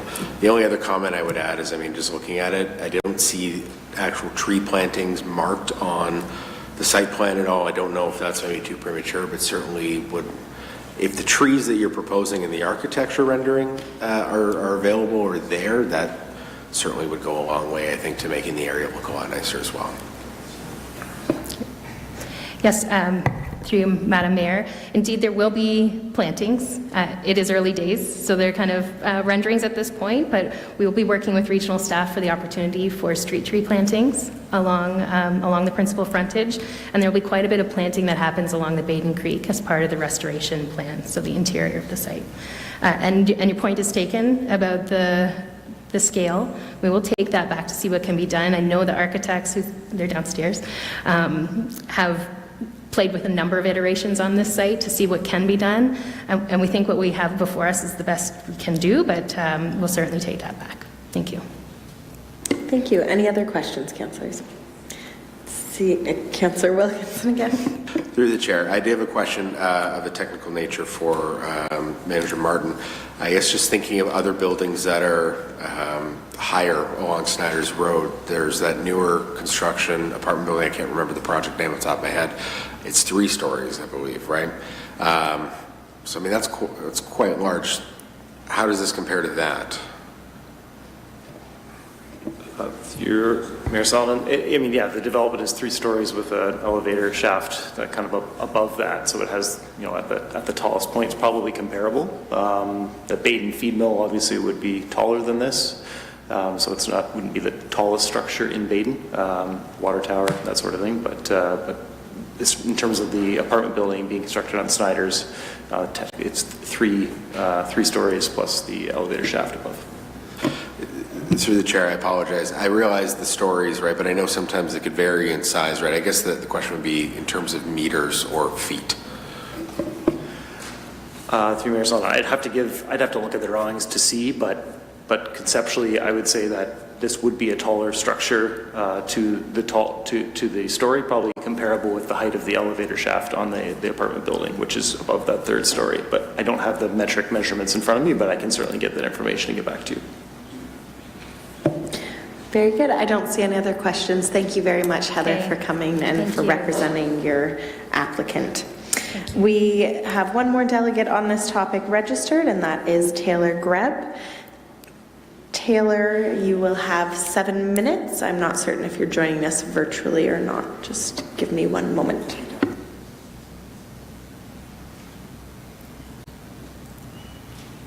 We're just waiting to confirm if Taylor's coming up from the overflow room.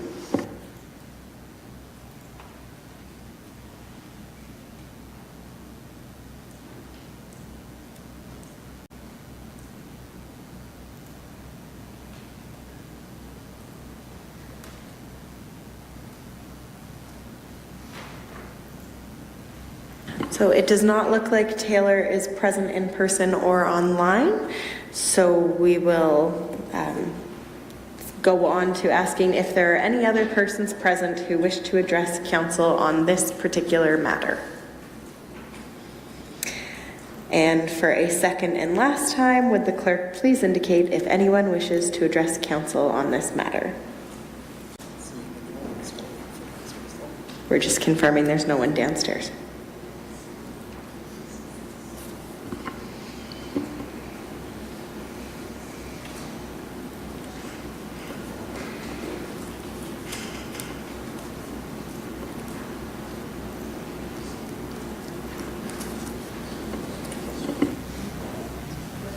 The clerk has confirmed that there is no one else who wishes to address council on this matter during our open meeting. So I will now call the vote on receiving this for information. Councillors, all those in favor? And that carries unanimously. And with, of course, unanimous with the noted conflict. I was not counting Councillor Cressman in the vote. All right, and that now concludes our public meetings for this evening, so I declare the public meeting portion of our evening closed. We have both general and specific interest delegates for this evening's meeting who have registered to address council this evening. Each speaker will have 7 minutes to address council. In order to maintain a respectful and orderly environment during the meeting, I kindly request that all delegates respect the following guidelines. Please do not interrupt councillors, staff, or other delegates while they are speaking. Refrain from using offensive words or discriminatory language, making derogatory remarks about councillors, staff, or others, and interrupt, speak over, or continue to speak when advised by the chair to desist. Do not use hate speech or make defamatory comments. Although it is rare, I would like to remind delegates and members of the public that failure to adhere to appropriate decorum will result in your microphone being muted or removal from this meeting. Out of respect for all meeting participants, I kindly ask that those in the gallery remain seated unless exiting the chambers and avoid personal conversations and expressions of support or opposition to those speaking in order to allow everyone to hear the proceedings as they occur. I would also like to remind all meeting participants that no member of the public will be allowed to approach the members of council, township staff, or the podium when the meeting has been called to order without the permission of the chair. As a reminder to council, after hearing the general interest delegations, council can receive the delegation for information only or refer the matter to staff for additional information. Matters addressed during the general interest delegations are not to be debated, and the only questions of clarification are permitted. But also to those delegating, both for our general delegates and regular delegations, do not be offended if council does not ask you questions, as this is our time for council to listen and reflect on your comments. So, with all of that housekeeping out of the way, I will now invite this evening's general interest delegation, and that is Aaron Jackson. And Aaron, you will have 7 minutes to address council. Thank you for joining us. Hello, and thank you for having me here today and for your full attention. My name is Erin Jackson. I'm 16 years old, and I live in New Hamburg at the end of Nafsinger Road, which makes a farmland grab quite literally close to home. I attend Waterloo Oxford Secondary School and plan to go to the University of Guelph to study agriculture. For me, farming is not just a goal, but it's a dream. I am here today as a delegate, a representative of not just Wilmot, but the young generation fighting for our precious farmland. I'm talking about the hard workers with big dreams, the ones who can't quite vote yet but still want to make a difference, the kids with a passion for agriculture who care about where their food comes from. This is who I'm representing. We understand that this issue is so much bigger than the fact that farmland is being lost. This issue in the region and our township is affecting exceedingly more than just the land. We know that the destruction of this special land will negatively impact our community and the generations to come. But not only that, the agriculture industry will be at risk, as well as the government system and its effectiveness. One of the concerns voiced by high school students is the traffic that will come with an industrial development as big as this one. How much longer is it going to take us to get to school and our jobs? Students who live and work on farms are wondering how they're going to get to their fields if the quiet back roads turn into busy city-like roads with lots of traffic. And of course, the kids. Kids want to be kids and ride their bikes and walk around their community without worrying about the thousands more city drivers making the roads unsafe. This is not what we want for Wilmot. We have a beautiful, peaceful place here with lots of natural resources. Something that makes Wilmot so special is our water source. We can fully rely on the aquifer that our community sits on. Only 20 to 30% of Ontario can fully rely on groundwater. That is something unique and worth protecting.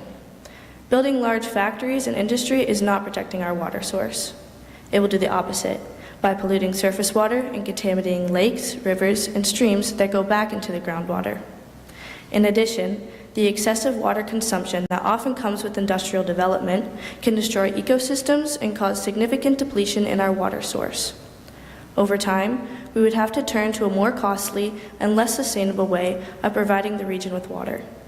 It should be a priority to take care of our clean water. And of course, a natural resource is the farmland itself. It is naturally grown over thousands of years and is resourceful to our economy. Only about 5% of Ontario's land is suitable for growth and for raising livestock. And still, Ontario accounts for $14.5 billion of Canada's food and beverage GDP. Isn't it cool that our township gets to be a part of that, a part of feeding our country? Agriculture is essential to our thriving community. The fact that our farmers are being treated with no respect or appreciation is disheartening. Farming is the most basic system we have. We have been farming since day one on this earth. Despite all of this, about 320 acres of farmland are being destroyed each day in Ontario. That is something irreversible that we can never get back. How are we going to feed and clothe ourselves in the future if this continues? In all truth, it has to stop somewhere, because it is wrong. Not only because a precious resource is being destroyed is it wrong, but because there are plans in place to ensure that this would never happen. The regional official plan and the provincial policy statement, for example, have goals to preserve our agricultural lands, and yet they are being ignored. Our township community has clearly shown its opposition toward the land grab, and yet you have not advocated for us. We are meant to rely on you to represent our wants and our needs. How are the younger people in our community supposed to trust our representatives when it's our time to vote? The young generation and all of Wilmot wants to see a better future. But how can we help contribute to the plans and ideas if we're not included in them and are having information withheld from us? We have this government system in place for a reason. The system requires transparency, honesty, and communication in order for the democracy to work. It is discouraging to think that this is the world we have to live in. This is the world our kids will have to live in. If change has to be made in the community, then so be it, but it has to be done the right way, and this is not the right way. My job today is to delegate. The action of delegation is to assign a task or responsibility to another person. I am delegating the responsibility for you to represent the Wilmot community on the Regional Council, to declare us as not willing hosts. When I asked the young people in our community what they would say if the mayor if they had the chance, many said this. They would ask why our concerns are not being taken seriously. What is stopping you from carrying out your number one expectation from everyone here, the job that you signed up for, to represent your people? Some teens said, our area is going to grow, but if the farmers don't want to sell, they shouldn't have to. I want you to understand that the support comes from the support behind the Fight for Farmland movement goes beyond the farmers, the voters, and the business owners. The support comes from the youth. We urge you to consider the young people, the kids and grandkids. What are you going to do to better their future? One thing is for sure. God didn't make the land prime and farmable if he didn't want it to be farmed. This is our future and it's our land too. On behalf of the young generation behind Fight for Farmland movement, we are not a willing host. Thank you.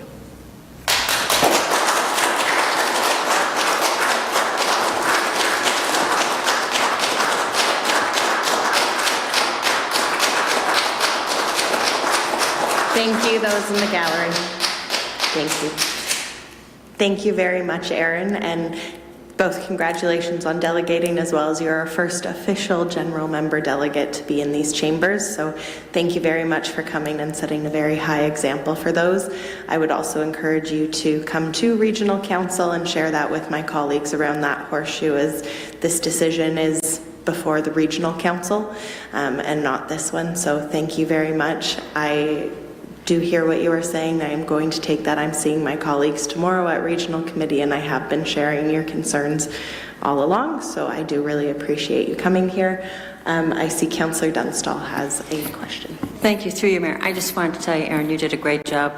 I know it's difficult to stand up there and speak, and you got your points across, and you did very well. Thank you. Thank you. Any other questions or comments, councillors? Okay. Seeing none, thank you again, Erin, for joining us. All right. We do have additional delegates for this evening. However, we will come to them when we enter those topics of conversation on our agenda. We do have correspondence. Did anyone want to pull anything in the correspondence? Okay. Seeing none. We do have the consent agenda. I would request that we move item 10.3, which is the Housing Accelerator Fund, to reports, as it was actually a technical error that it wound up on consent. So if I could just have confirmation from council that they're okay pulling that. Yes, Councillor Martin. Okay. Very good. So with that, the other two consent agenda items, did anyone want to pull item 10.1 or 10.2 from the consent agenda? If not, we will move and vote on those items. Okay, seeing no one wanting to pull 10.1 or 10.2, may I have a mover for the consent? Moved by Councillor Sadoo, seconded by Councillor Martin. All those in favor? And that carries unanimously. And we will start off our reports then with item 10.3, which is the Housing Accelerator Fund, and I will turn it over to Director O'Kafka to introduce. Thank you, Mayor Salin. I'll give you just a very brief description of the report. You've been through Housing Accelerator Fund application 1. We spent a lot of time and energy regionally as staff, created a committee, worked on applications to try to put our best foot forward. We all thought that we did. The cities of Kitchener, Waterloo, and Cambridge, not surprisingly, got funds. Woolwich Township also received funds. Townships of North Dumfries, Wellesley, and Wilmot did not. It had been at that time indicated that it was a one-and-done funding opportunity, again, to promote accessible and affordable housing and accelerated housing across the country. That original application was $4 billion, I think, was the funds provided. I think there was a few hundred successful municipalities. I don't have the exact number in front of me. And I think it generated, if everyone hit their targets, would be about 75,000 units. The province released, or sorry, the federal government rather, and CMHC, their partners, released news that Housing Accelerator Application 2, $400 million, would be an opportunity for those municipalities who are not included in Phase 1. So if you didn't apply originally, you can't apply to this. You can only apply if you didn't receive funding. So my understanding is there are about 300 municipalities eligible for $400 million in funding. The rules are kind of the same this time. You need to do a minimum of 7 initiatives, although they've simplified the process by identifying what they consider to be the 10 best practices. The report goes through and identifies how we feel that we probably already hit those in application 1. It's a subjective application though, and so we were not successful.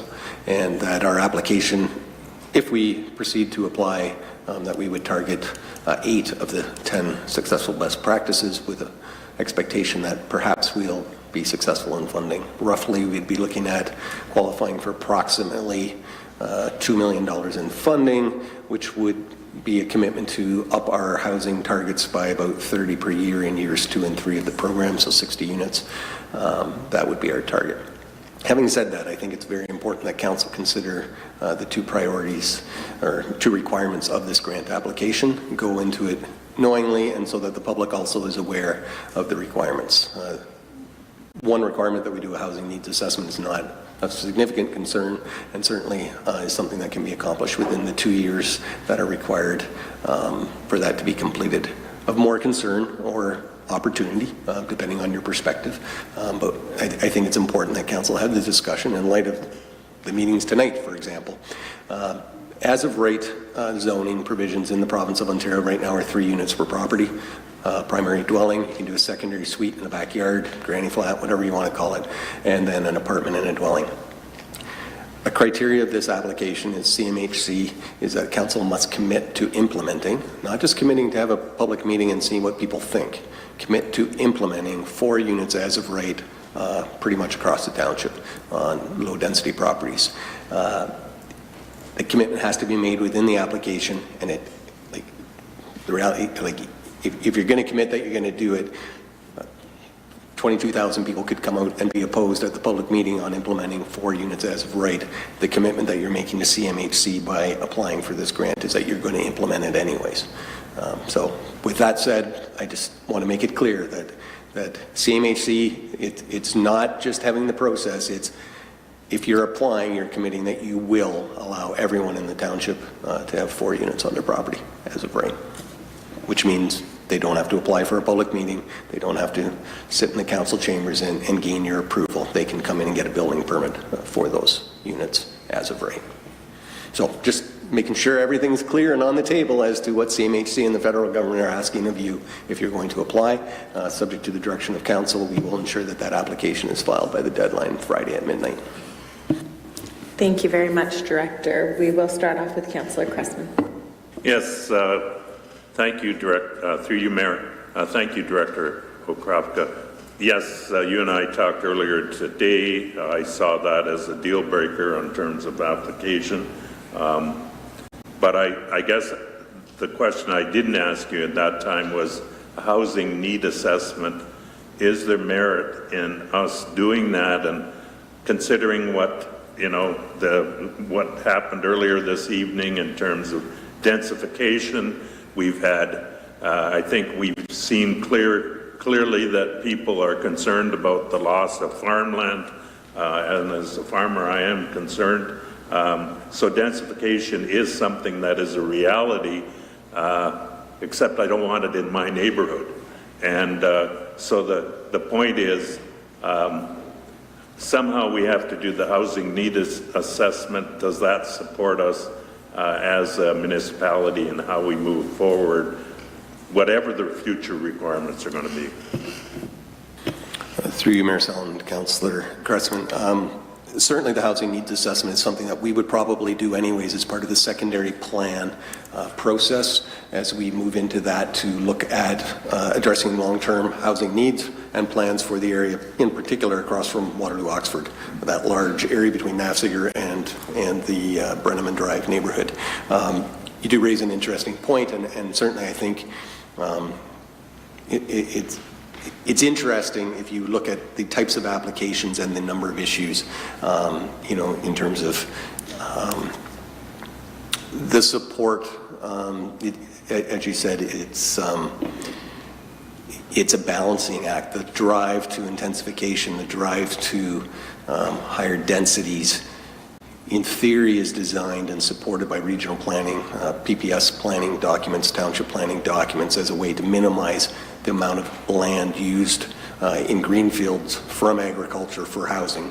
And yet, as you indicated, it's always challenging because, upper tiers will refer to things like gentle densification, and the reality is on the ground when we issue a building permit for intensification or infilling, the neighborhood itself doesn't generally find it to be gentle. They find it to be of conflict. And so that's the challenging task for council and decision makers on these applications is seeing one application where you're being asked to commit that you will, as of right, without public process, allow 4 units on any property, which supports the goals of minimizing in theory and intensifying, and yet how does that weigh? The benefit is you get funds, but are you prepared to do that? And the staff were simply saying there's a lot of priorities that we're working on.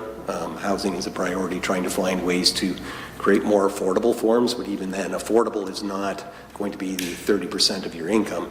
It's simply, it's not going to be a million or $1.5 million single-family dwelling.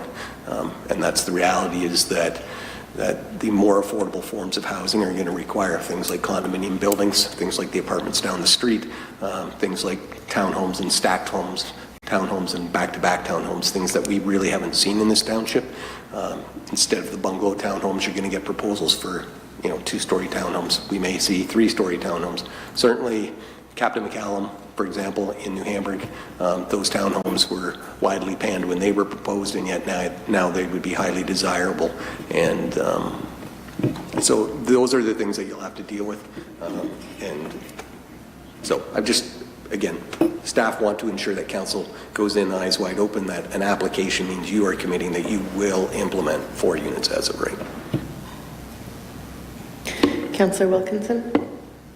Through the chair, I appreciate how direct you are in mentioning this, but truthfully, I mean, I concur. I mean, I see 4 units as of right as a deal breaker. I mean, I think it's clear based on the feedback we get from our community and looking at the makeup of our community, putting 4 units to a dwelling or a lot would potentially create a lot of issues and problems and complaints. So, for that reason, missed opportunity for us. But I will definitely be opposed to this. Councillor Sadhu. Yeah, I pretty much echo what Councillor Cressman and Wilkinson are saying. It does pose almost like a slippery slope of blanket implementing a 4-unit as of right. I can see where there is some circumstances where it would have merit, but to me this kind of feels like a policy that is more for the urban core or the larger cities and not so much for rural townships. It is unfortunate that we would be missing out on some sort of funding, but I'm sure there will be other avenues or opportunities in the future.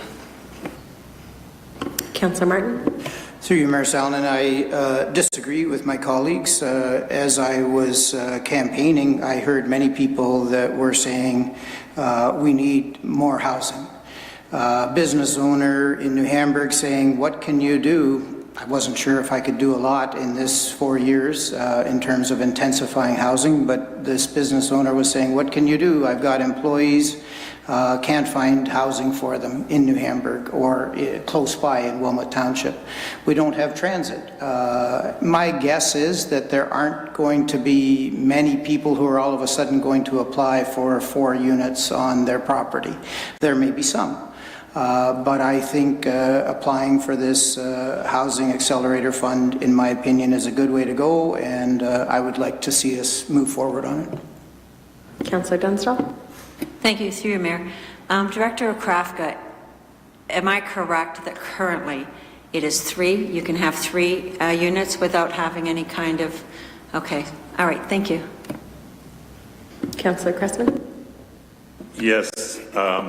In my interpretation of the first 2 sentences, the first sentence and the second paragraph on page 3 of 7 would indicate that basically we're talking in this about the right that automatically gives 4 units to any property as compared to allowing someone to apply for 4 units on a property and have a public meeting. And so to my mind, there's a distinction there in that fact that that we're not saying it can't be done, but we're not saying if it is the right of any individual to do that, then I guess the question is, that is where I see a bit of my concern, that especially as we see severances in rural areas and looking at the potential of having 4 units out in rural settings, to my mind, that comes up as a big, now maybe I'm interpreting this properly, that there would have to be water and septic available for 4 units, and so I've been corrected before. Through you, Mayor Sallin and Councillor Cressman. Yeah, so certainly the servicing components would have to be met. So if 4 units is as of right, a homeowner would have to demonstrate, for example, on a privately serviced lot, that the septic system could accommodate the 4 units. Most of our rural lots are large and would probably be able to comply to that, but it's not guaranteed that everyone would be able to make those basic requirements. Similarly, if the sewer pipe on a street is full, they wouldn't get the permit because they'd have to connect and they'd have to wait until that sewer was upsized to, in theory, build. But it does take out the public component. That's exactly what the difference is. It doesn't mean that people can't apply for 4 units. That's always a right to come before council and propose that. Right now, 3, you don't need to come before council. 10 years ago, everybody needed to come before council even for 1. And again, that's where the province moved towards eliminating those processes, because it was a deterrent to people putting apartments in houses, because in general, people would come out and oppose an apartment in a house if it was proposed. So over time, this has changed from allowing apartments to allowing 2 units to allowing 3 units, and now what CMHC is saying is you have to commit to 4.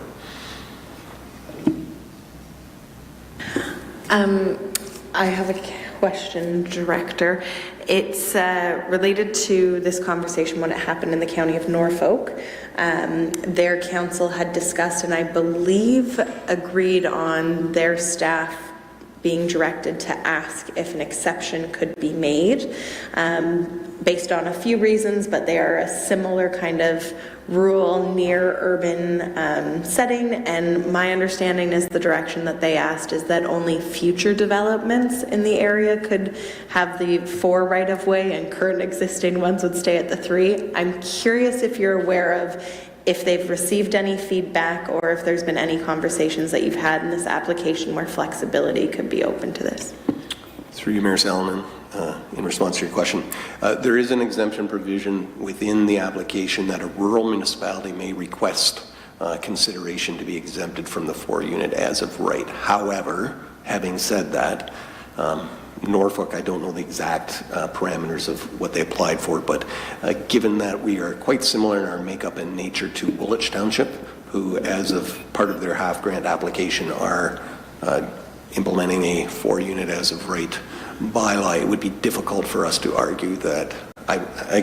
We certainly can ask the question, but in my discussions with CMHC, it would seem like it's probably more for municipalities, say like Wellesley Township, which doesn't have the primary of its growth being on full services, where the limitations on 4 units are probably more technical in some aspects, but there is that opportunity. But in my discussions, again, we have had this discussion, you and I, about Norfolk. I'm not sure. I can check into that. I can call CMHC and ask the question, but my preliminary discussions with them were probably not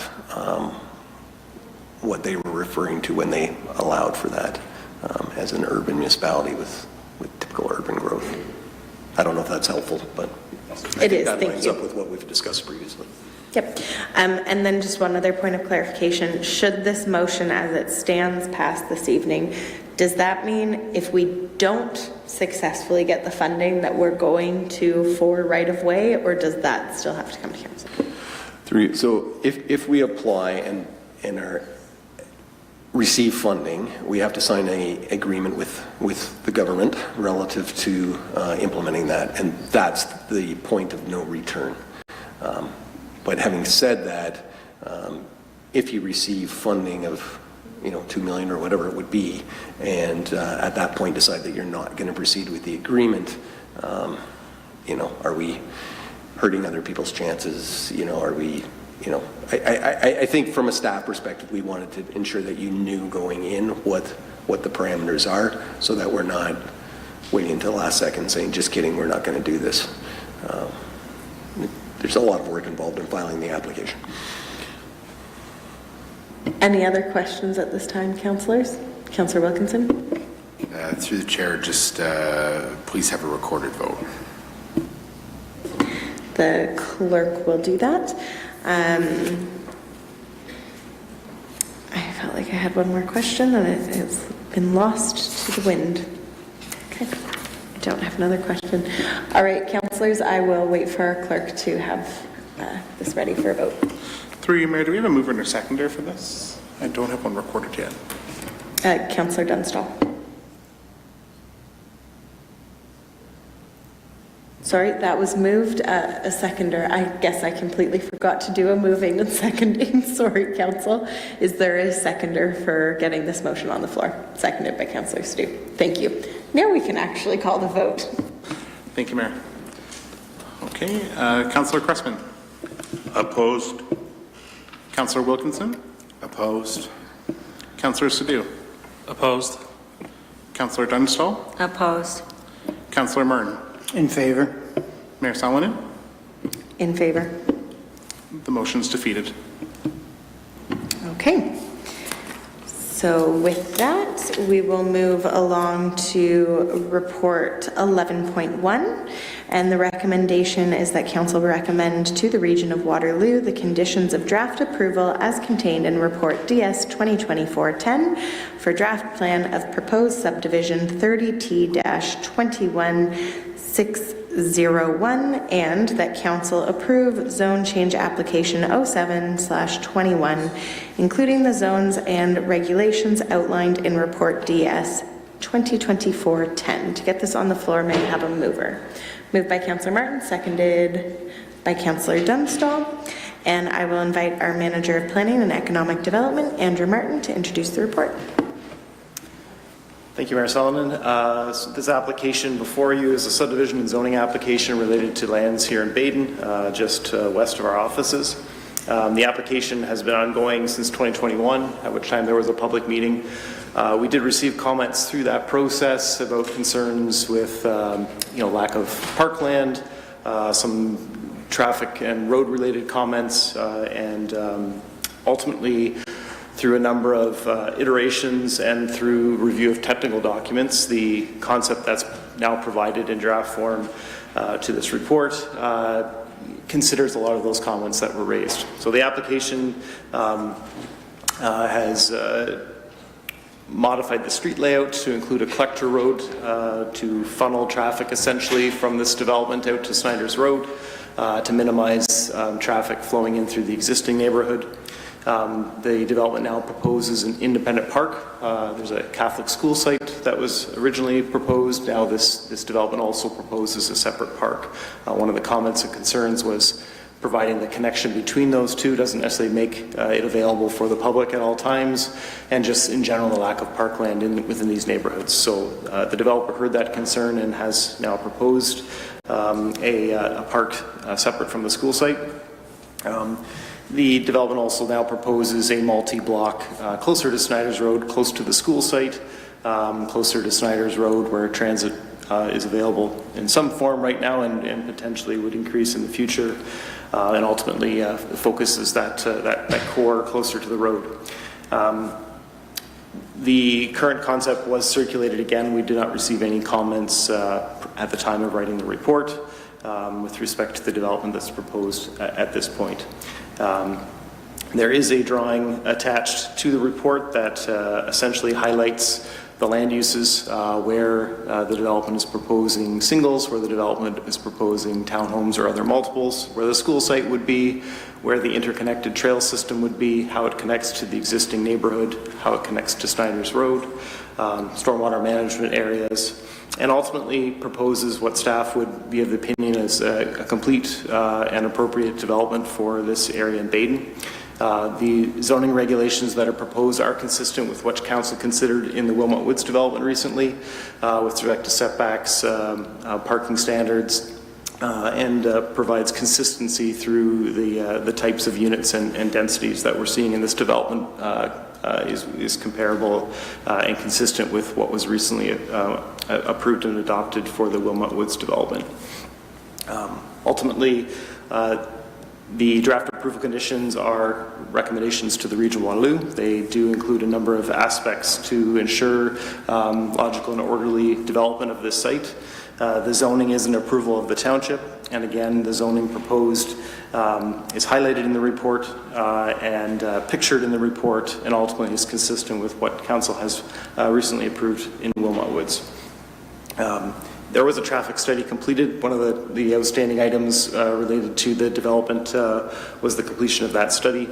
Ultimately, the findings were that the new street connecting to Snyder's Road would at some point in the future warrant signalization. Certainly township staff would suggest that it be appropriate to do that at the early stages of development, and have provided that comment to the region. Ultimately is a regional intersection, and within their mandate they do require that the underground servicing put in place to accommodate signalization. And as the detailed design and engineering review is completed, township staff will continue to have those conversations with the region and to look at what the impacts are in terms of the operations of that intersection. Should signalization not occur at day one, staff certainly have indicated that there is a need to look at pedestrian connectivity to the school site from the south side of Snyder's Road, where the appropriate location would where that would be. Ultimately, if there's signalization, that would be the most appropriate location. However, failing that, we've included conditions within the draft approval recommendation that additional analysis be done to look at where a safe passage could be and what that needs to be in terms of signalization, or pedestrian crossover, where there could be a crossing guard at an uncontrolled location, and what would be appropriate in that location. So we would review that through that detailed design to ensure that there's a way for it to be addressed as the interim solution, with the ultimate solution being signalization in the future. I will leave my comments at that. I guess the only other piece I was going to comment on was servicing. So there is the Baden Trunk sewer that Council is aware of that would ultimately provide full capacity for development. There is capacity for a portion of this development in advance of that sanitary sewer installation, and the draft approval conditions include a cap to ensure that you build out to a certain point until that trunk sewer that would accommodate both the school site and a portion of this development. Should the trunk sewer not be available, at the servicing of stage 1 and stage 2, the development cap would ensure that it doesn't proceed until that capacity exists. But as you'll hear in a report later this evening, certainly that trunk sewer is heading in the right direction. I understand that the consulting group for the developer is here. The presentation can answer any additional questions, and staff certainly are here as well. Thank you very much, Manager Martin. Councillors, Councillor Cressman. Yes, through you, Mayor, to Manager Martin. I'm just wanting to make sure here, stage 1 and stage 2 would be developed based on current capacity of wastewater treatment, but stage 3, etc., would not until such time as the completion of the trunk sewer. Is that correct? Through Mayor Sullivan, so stage 1 and stage 2, stage 1 is the school site, stage 1 is the developed, stage 2 is identified as the school site. That's only to ensure that the proper negotiation occurs with the school board and acquisition of the site. So we'd see stage 1 and stage 2 likely developing at the same time. Stage 3, it will all depend on what the unit calculations are within Stage 1 to see where we're at in timing, but it all comes down to the cap. So depending on what the unit range is, will determine, how much of those phases can be undertaken. But we fully anticipate that before we get to that stage that the trunk sewer will be available to connect to. Any other questions at this time, councillors? Okay. I did actually just have one technical question, and we might not have the answer yet, but on the future school site, do we know where their entry points will be onto which roadways and what that will look like, just for flow of traffic?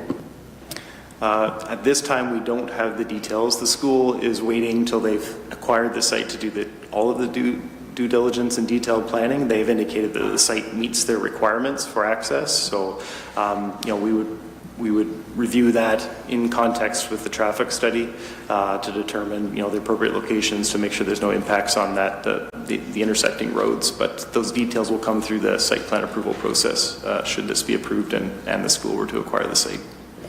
Great, thank you. Seeing no more technical questions at this time, we do have delegates on this matter.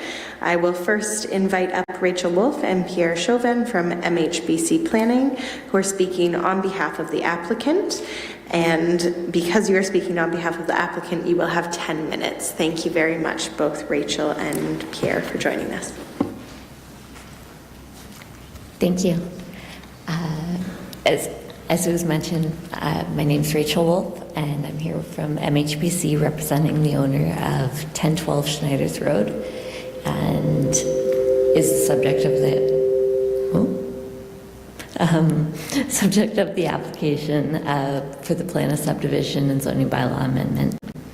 The subject lands, as noted, are on the west side of Baden and are approximately 15 kilometers west of the city of Kitchener, 5 kilometers northeast of the village of New Hamburg. The draft plan of subdivision proposes a range of residential uses, as Mr. Martin has noted, new park block, school block, perimeter trail, and internal walkway connections. Mix of residential unit types comprised of approximately 56% single detached or street townhomes and 44% residential units. Multiple residential units. The plan provides for a total range of 375 to 463 new residential units, if you're not including any potential residential units that could go within the school site should it not become a school. Can we go to the next slide? I'm sorry. So the original plan of subdivision presented in May of 2021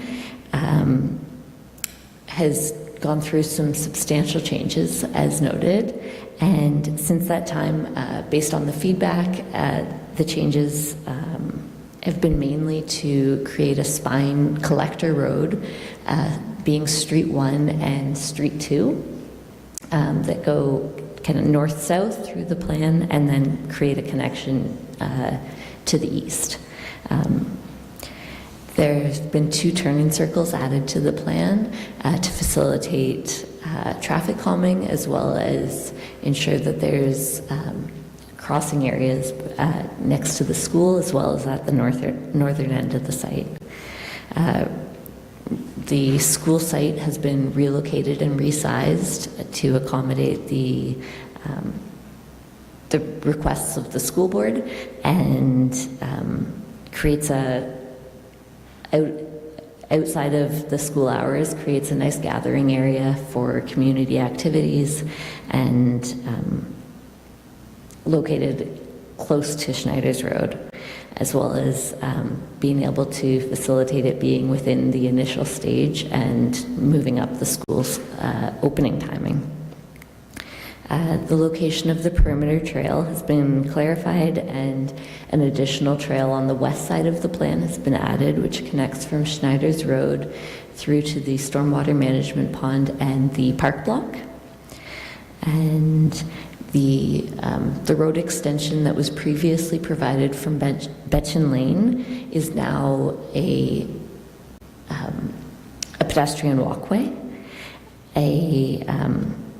The park block has been added, as well as Street 5 being extended westerly so that it connects through and creates a vista to the park block, creating connections for pedestrians kind of in an east-west pattern. This also facilitates traffic being directed towards that collector road network from the mid-blocks. And finally, additional multiple residential blocks have been added to increase the density and the mix of unit types. And additional areas for street fronting towns have been included and are reflected in the proposed zoning. Next slide. Thank you. So the proposed zoning, as Andrew had noted, the yellow area is for single detached, the blue area for single detached or townhouses, the orange area is for multiple dwelling units, the purple area is for the school, and the green area is for the open space for the park and the stormwater management pond. Next slide. Thank you. Through the work, the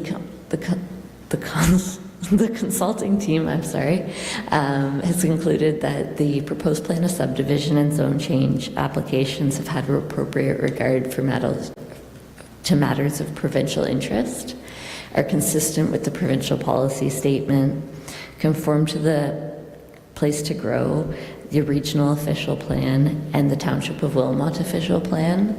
They represent a logical extension of the existing and planned land use and development patterns in the area.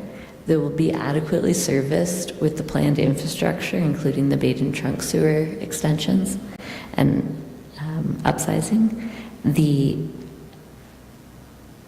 applications allow for design flexibility through the zoning to provide products to meet current and future market demands. And finally, the proposal represents good planning in our perspective. In closing, we wanted to thank all the staff for the recommendation to approve the draft plan of subdivision and zoning bylaw amendment, and very appreciative of all of the efforts that have been made throughout this process. Thank you. Thank you very much. Councillors, any questions? Councillor Cressman. So, excuse my ignorance, but I like to ask questions when I'm not quite clear. Multiple versus townhouses, how would you define the difference? Thank you. And through you, Mrs. Mayor, the main difference, the townhouses would be street fronting townhouses with their own garage and driveway from the street. Multiple dwelling could include townhouses, but it could also include stack towns. Some of the uses that Mr. Okrafka had mentioned earlier in a previous presentation of stack towns, some small apartment buildings even. And so all of those are included in the provisions of the zoning bylaw. Councillor Dunstall. Thank you, through you, Mayor. So I think you stated 44%, and that's intensification, is that what that is? Yes. And so, I mean, 30% is what our target is. So is there a reason why you went higher? Through you, Mrs. Mayor, the rationale for that is that that's typically what we've been seeing as having the market demand in not only this community but throughout the region, that it's really aiming to provide more affordable and attainable housing options, as well as to create really a complete community in the area. Thank you. So when you say that you're seeing it throughout the region, would that be in more urban areas? Urban areas, but also within various townships. Thank you. Additional questions, councillors? Councillor Wilkinson. Through the chair, I'm glad my colleague to my left here has just mentioned the intensification number. I'll be honest, I talked to a number of folks out here. I certainly don't see the demand for the intensification. I would be much more pleased with seeing 30% be the target. My main concern, though, and question here is regarding the future school. You've made mention that it's possible it may not happen. I mean, that's a rather big deal. We need places for kids to go to school. We need to plan for that. And you're proposing one plan here with the school, but then saying, oh, it could go away. What sort of assurances do I have? I mean, that's a big problem. Certainly, and through you, Mrs. Mayor, the assurance would be that we're actually in talks. We've been waiting for the school board to present an offer to purchase the school site. So as soon as that offer is in hand, that it would be a done deal. And we've really just created the flexibility if the school walks away from the site. But at this point, it's up to them. If they decide not to build there or not to purchase the land, then there's an alternative. But it's assumed that they will be purchasing it. Just to follow up and add on to that, although I am by no means speaking for the school board, my understanding is that it is public information that they have already received funding for this school in Baden from the provincial government. So there is also that some assurance, I would say, just to add in addition to what Rachel had shared. Councillor Wilkinson. So through the chair to whoever may answer, when do you anticipate the school making an offer? Is it immediate? Is it a couple weeks? Is it months? What does that look like? Yes, through you, Mrs. Mayor, we're waiting. We've been asking and following up, and I think it could be a matter of days, it could be a matter of weeks, it could be months. We can't control when they do come with that, but they have all the information and they have all the plans. We've provided them with everything that they've needed. So I think we are hoping, and I know the landowners are very much hoping that it's any day. Manager Martin, did you want to chime in on that? Through Mayor Sullivan. So just briefly, I mean, I agree there is no guarantees on that. I'd just like to iterate that we've had significant conversations with the school board on this site. A lot of the pending negotiations related to wanting a commitment that there's a draft approval. So the Catholic School Board has indicated that, you know, they're not really wanting to negotiate the purchase of a school site if they don't know the development is occurring. So this will be a key point in that key turning point. Certainly the funding's in place. They are anxious to get going. We've had discussions with them about phasing of grading and development to accommodate the school site at the earliest stage possible. They want to have the school open yesterday. So it's pretty commonplace to include provisions in a plan to provide for different accommodation of the use, because there's no guarantee, I guess, on a school site. This one is far enough along in that process that we have a very high level of comfort, but it is pretty standard place to include an alternative option on a school site with a draft approval of subdivision. So that's a consistent approach, but we can't provide you a guarantee. Well, certainly every indication in terms of the funding, the discussions to date, was that this is a huge priority for the Catholic School Board. Holy Family in New Hamburg is at or exceeding capacity. They need a site, and this is where they've identified it to be. Councillor Wilkinson. Through the chair, I appreciate your comments. It becomes a chicken and egg thing, and then my concern is if we were to go ahead and approve this and then the school backs out for some reason. I mean, I understand it's advanced talks. I understand they have funding. I understand that, but it's what if? And I mean, we've seen a lot of instances in the last 4 years where that 1% chance of something going wrong or going in a different direction happens. My concern would be agreeing to build this type of a neighborhood, bringing on that level of units, and then not having a school. Really, it creates a ton of challenges, but then also additional traffic challenges. I guess maybe the other side of it, is there any way to tie an application approval to having that site being a school or nothing, and then always be reserved for a possibility of it, as opposed to being tied to residential units? I'll defer to the consulting team to see if that's something. There's certainly the ability to exclude provisions in the zoning to allow for those for the institutional use only. Certainly, the opportunity provides there to ensure that servicing exists for multiple uses on the property. So closing that door is not an avenue that we would suggest as being appropriate. But the school board has had discussions. We do anticipate conditions within the draft approval coming from the region of Waterloo dealing with tying it more to the need of having the school site there. Just the actual cap on the number of students or number of people that could occur before the school site is something that they're still reviewing. The final wording of that draft approval condition, given it's a regional approval, we don't know, but everyone is of the same opinion that the school site is important here in terms from a planning perspective. So we don't anticipate any changes from that, but I will certainly defer to the consulting team they may have additional comments. Mr. Chauvin.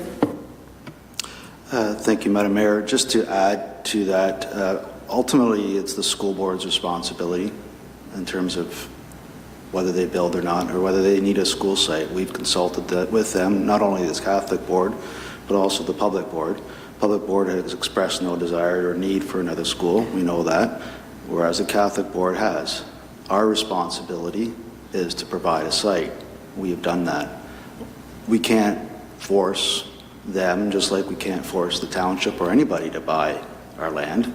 In fact, that's really up to them. But having said all that, as Mr. Martin indicated, we've had a lot of talks up to this point. They've been engaged with us to this point. We've modified the site, as you've seen, to bring this in the first stage. We've shared with them all our CAD drawings. They've been designing this site already. And I fully anticipate once we have an offer, and if it's accepted, there's two parties involved in any offer. If it's accepted, and there's a purchase there, they're going to proceed full stop with site plan approval. And we've already made arrangements to ensure that, like Mr. Martin's indicated, that if they need grading to be done in advance, if they need servicing to be done in advance, we're willing to accommodate them. The other aspect that hasn't been mentioned, there's also another land purchase from Activa. So there's two property owners that need to agree to this. And so, and again, they're fully aware of this and they've been involved and they're on board.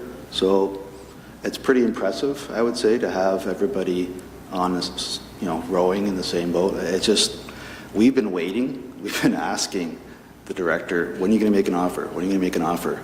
And to date, as I literally got an email, I think yesterday, saying hopefully soon. So that's the best I can tell you. Councillor Dunstall. Thank you, through you, Mayor. You've presented to us before, I believe, and I don't recall, I'm still stuck on that 44%, and I don't recall that number being used previously. Was that in your original intent when you spoke to us, or? No, it was not.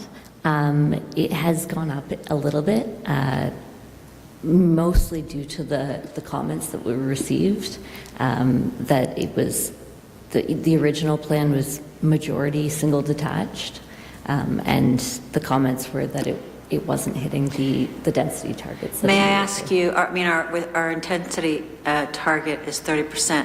When you say, may I ask you who indicated to you that it wasn't enough and that more was needed? The region. Thank you. Councillor Stu. Just a couple of quick comments. I understand my fellow councillors' concern about the school, but I also know we live in a world of legalities and nothing is 100% until you have pen to paper. The way I read it was essentially we're fairly certain our school is coming, but we have to put something as, if it doesn't, this is plan B. So that's the way I read it, so I wouldn't be too caught up with the last second of school saying, no, we're not coming. Overall, just thoughts of the plan. I see some improvements from the original one. I like how the single detached homes on the new development are abutting the current single detached, so it keeps the balance there. And I do see the need for multi-use townhouses and multiple others. So for me, it strikes the balance that is required to have those on one side and have the singles on the side that's with the existing subdivision, and also having the school at the front of the development where you don't necessarily need cars to go towards the back of the development. And hopefully with future growth and further bus lines, then it would make sense too. Additional questions or comments, councillors? Councillor Wilkinson? Through the chair, we've made mention of the trunk sewer plan this evening, and obviously this is proposing to proceed without the trunk sewer necessarily being complete. What is the proposed route exactly then? Is the trunk sewer meant to run through this neighborhood, or is it further to the west? Through Mayor Sullivan, so this development would connect to at Christian Street. So the trunk sewer would go down Christian Street onto the railway tracks and head south. So it's it's outletting to the trunk sewer that would come into this property at the new intersection. Yeah. Thank you. Additional questions, councillors? I do just have a few questions for clarification myself. Great to see that the park has expanded. Now, I understand that it's expanded what originally was in the stormwater management. Is it just making the stormwater management facility will still be there and then people will go around as a park space? I just want to understand what that will look like in reality. Yes, and a bit no. So there are two separate blocks. There will be a multi-use trail that goes around the stormwater management pond and also functions for servicing the stormwater management pond. The park block would be adjacent to that, and pending its design would include playgrounds, some sport field of some sort, those types of things. Great. It's just the color coding threw me off a little bit. Absolutely. There. So, thank you. And then I was also curious in the blue block that you were saying could be singles but could also be multi. Just curious if your client is open to having, and actually somebody spoke about it earlier on another topic, almost more very small home, like I'm kind of thinking war style, where mainly the living is all done on one floor, accessible, as we have a lot of aging population who are looking still to have land, but in just smaller sizes essentially, and that are livable for them versus a townhome.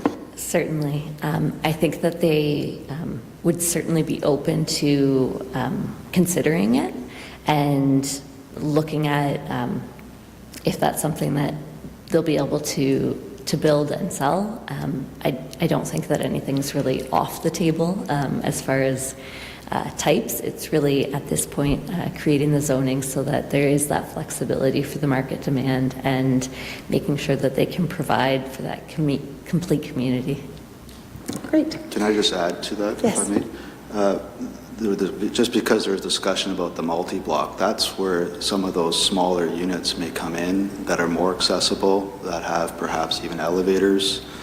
So that is the type of use and built form that we would anticipate there, rather than more ground-oriented, where that may be a little more challenging.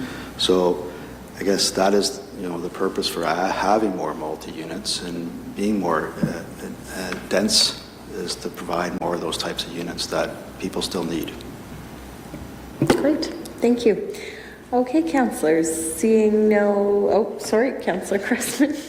Yes, looking at this, I see everything funnels down from the future development in what I call it the north. I don't know if that is the future phases, but it has only one access or egress to Snyder's Road.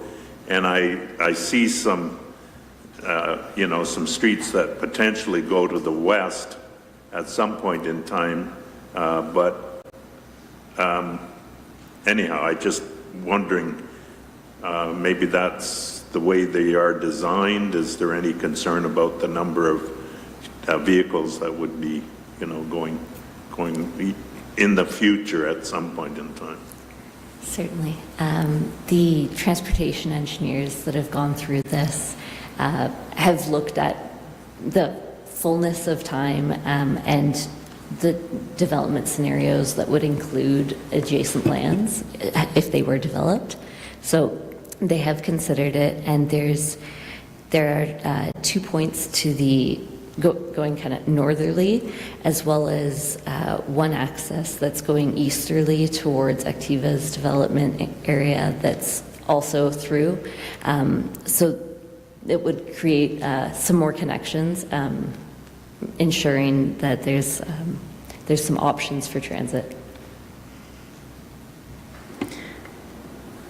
Have we exhausted our questions for Rachel and Pierre? Very good. Thank you very much, Rachel and Pierre, for joining us this evening. Thank you.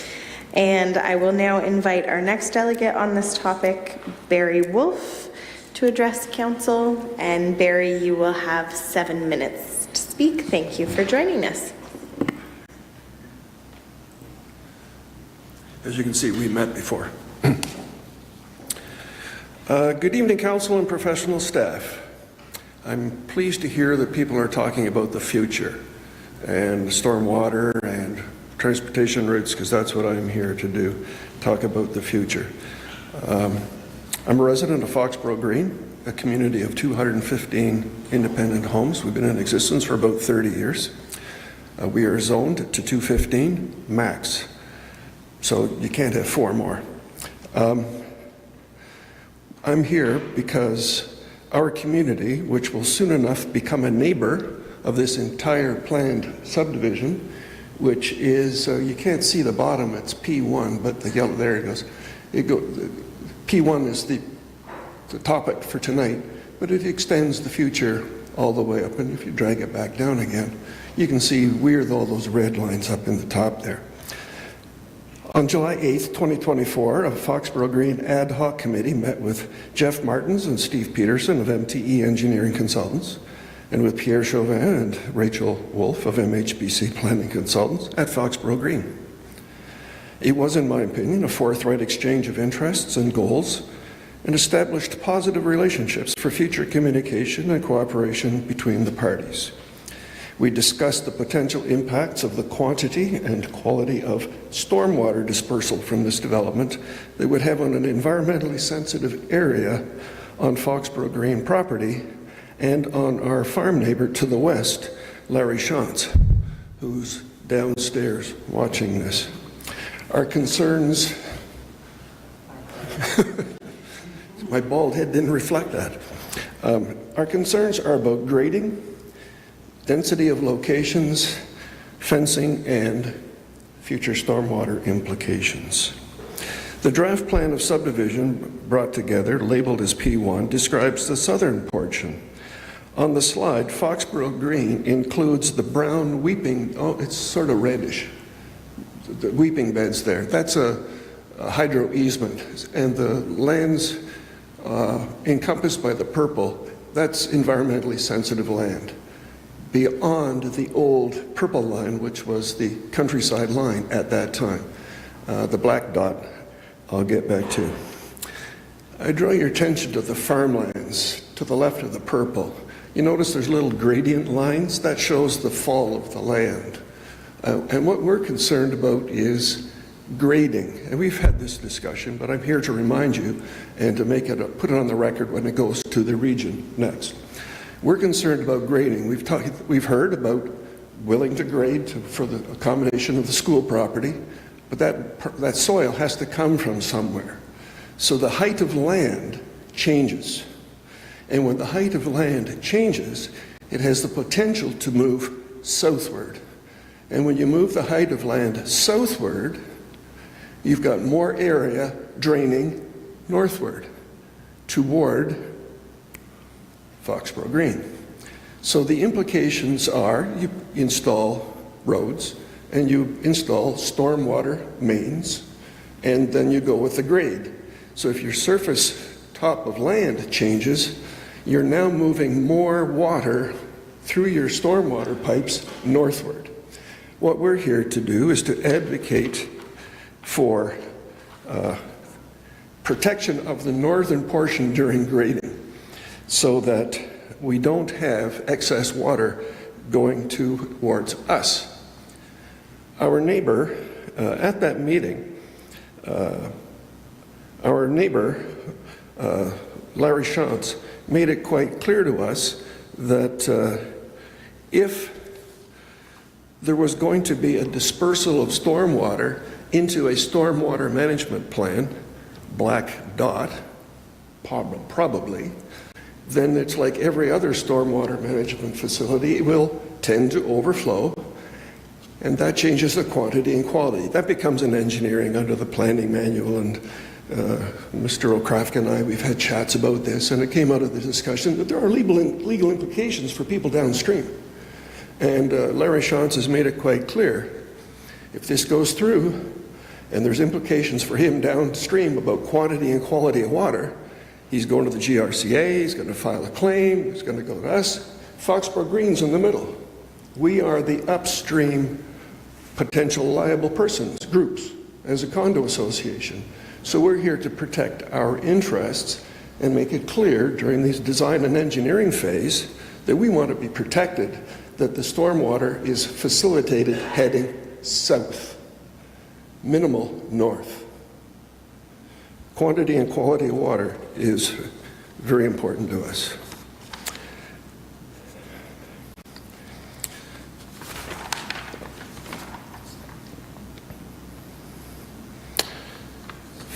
Fencing.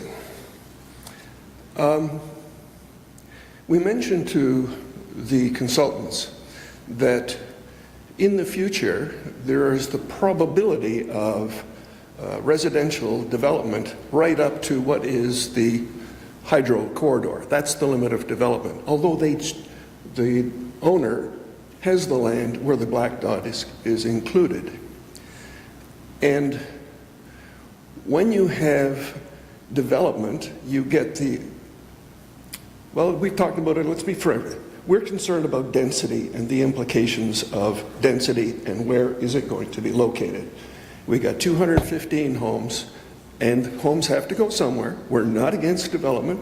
We are for development. We love neighbors. We're looking forward to having more neighbors, but not walking across our private property. We'll visit them at the stores in Baton somewhere.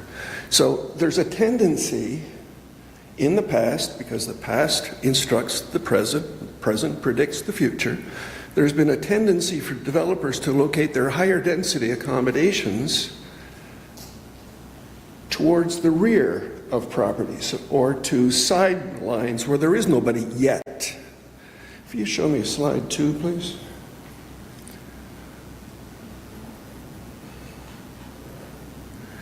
Oh, it's real hard to see. Blue is the higher density areas. Oh, that's it, good. There's a little triangle. Can you see it? Yeah, it's on the right-hand side. It's almost invisible. Above the school zone there, the little blue is a little triangle. That's a high-density area. Why do you put a high-density area there? Because there's nothing behind it. You go to the far north of the future phase, there's nothing behind it. Our concern is that there's a high probability that there's going to be a higher density, because they're 44% for crying out loud. We're looking at 30. Our concern is the higher density going towards the north. Not because we don't like neighbors, but because in this application, it includes the possibility for 6 stories. It's defined in the application. Nobody's talked about 6. They've talked about 1s, 3s, and 4s. I haven't heard anybody talk about 6 yet, but it's possible. With all due respect, this is in the preliminary stage, and MSBC and Rachel and her partners haven't a chance to do the actual real design for this part, but they're doing the planning anticipating for the future as well. We're here to say, if you're going to be putting high-density accommodations, that's up to you folks to approve that. But we're suggesting it be close to public transit, close to the services that they need, and infrastructure services aren't it. Water and sewage is not the services I'm talking about. I'm talking about the location of services. Are they going to be putting services for stores and things at the top end? I'm not sure. So we would like Barry, to say... if you could just wrap I'm going to up, sum it up. Yep. Thank you. In summary, this delegation is advocating for and serving notice that within the consideration about this southern phase proposal, the following considerations must be anticipated and planned for. It proposes 1, a closed stormwater drain in the northern phase running from any stormwater management facility or pond along the existing hydro easement directly to the Nith River. We don't want to get in legalities. 2, fencing be placed along the northern phase. And 3, all Zone 2 and Zone 4 units be closest to Snyder's Road and to public transit and existing services for these citizens. We look forward to new neighbors. We know they're coming. We're looking forward to them. Thank you, Barry. But not on our property. Thank you. Councillors, are there questions of the delegate? Councillor Cressman? Yes, through you, Mayor. Looking at the property to the west, and I did it on Google Maps, I'm wondering, is that systematically tiled? I see runs that are running at different angles, and that was suggesting to me that there could potentially be some systematic tiling back there. Mr. Chauvin could answer that. It's certainly evident. It's certainly evident from looking at Google Maps that currently there's about 3 branches of water that comes off that property and heads to the west, and then follows the path towards the north. Is that correct in terms of that field to the west? It's not systematically tiled. No, I'm asking currently surface drainage, does it move? I'm going to actually, sorry, we're just not accepting anyone from the gallery to comment, but we do have Manager Martin who I think can chime in on water drainage. Yes. Through Mayor Solomons, I won't be able to comment on the tile drain component, but I can comment on the kind of this discussion in the context of what we're dealing with tonight. Certainly the site has been designed to accommodate stormwater drainage in the pond on the south side of this property. It does account for a portion of the future development that may be considered by council, but no applications have been filed to date. So the area that would naturally come to this area is accounted for. So there is different catchment areas that go in different directions, but they're, for what can appropriately be brought through this development, has been accounted for in the design.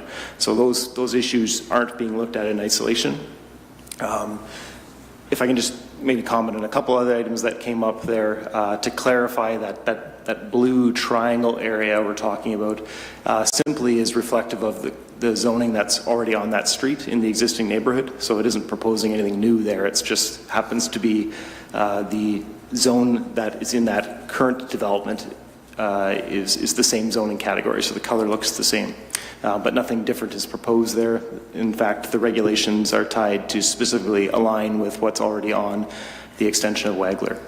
And with respect to locations of density, certainly the development provides a mix, and a lot of what you've been hearing from the developer, similar comments were provided in Wilmot Woods, is that the market's going to ultimately dictate what they build. They're providing flexibility in the zoning and in the draft approval conditions with lotless blocks to allow for flexibility of what they may build there. But in terms of this development in the context of infrastructure, walking, transit, it's a relatively short distance, and they are focusing the development on the south side of the property with a multiple block, and the one that's further north would be tied with a trail and a collector road rather to take you out to the street. So all of that's been accounted for in the context of this development. A lot of the comments we're hearing certainly are worthwhile noting and would be given further consideration at such time as we consider a development further to the north. But the only piece in terms of sizing and ensuring this development accounts for that, from a stormwater perspective, from a servicing perspective, those items have been looked at through the detailed design. Anything further at this point is premature because we haven't seen concepts in the detailed design of what may be proposed further to the north. Thank you. Councillor Dunstall? Yeah, thank you. Through you, Mayor. I just want a clarification, Manager Andrews. So you said that the density, I just want to make sure I understand this correctly, that there's some flexibility, but that the market will dictate to the builder what they're going to do. So if I have an issue with the intensification, and are you telling me that if they come back and say the market dictates 40%, that's what we have to do and we have no say? Is that what you're saying? Through Mayor Sullivan, certainly that's not what the messaging I was trying to provide, but if we look at it in the context of Wilmot Woods, for instance, the development that council reviewed and accepted and approved at a previous council meeting, the densities we're talking about are very consistent. So we're talking about a people and jobs per hectare of about 47 to 60. So when we're talking about this density factor of 30, it's the percentage of units that are other than singles and semis. But there's another component of people and jobs per hectare. That's really the density calculator, at 45 being the minimum. So Wilmot Woods was in the neighborhood of 46 to 60-ish. This is 47 to 60-ish. It's providing that same rate. So at the higher end, assuming that everything is towns, everything is multi-story, multiple blocks, if that were to happen, you'd be at that high end. Whether the market dictates that, historically we haven't seen that, but if there is a market for it, if people are looking for that type of housing, it provides that opportunity. Does council have a say in it? Yes. The application before you, though, we feel is appropriate, and again, I'd just like to point out it is very consistent with Wilmot Woods that was dealt with by council mere weeks ago. So yeah, I'll leave my comments at that. Any other questions of our delegate who's before us right now? Okay, I will come back to technical questions after our final delegate on this topic this evening. So thank you very much, Barry, for joining us. And thank you to MHBC for their hard work and being able to work with MTE. We appreciate them consulting with us in July. And we're a little embarrassed that we haven't heard anything about this until it came out in the agenda on Wednesday. Okay, thank you very much. I will now invite our final delegate on this topic this evening, and that is Sandy Glaze. Sandy, you will have 7 minutes to address council on the matter before us. Okay, thank you. Thank you, Mayor Salonen, council staff and residents of Wilmot and Waterloo Township. It was an interesting week I had when I was looking at the agenda and I saw the 30T-21601, and I saw the report on your agenda, the Schneider's Road, and I didn't quite make the connection. And I found the development application list on your website, and I went through it. I looked through all of the proposed residential builds that are happening in Wilmot Township. The most are in Baden and New Hamburg. But what I thought was really interesting was this one in particular at 1012 Schneider Road West. And what it says in the address that there's 19.57 hectares and includes between 487 and 631 units. I think we just heard today that it is going to be closer to the 487.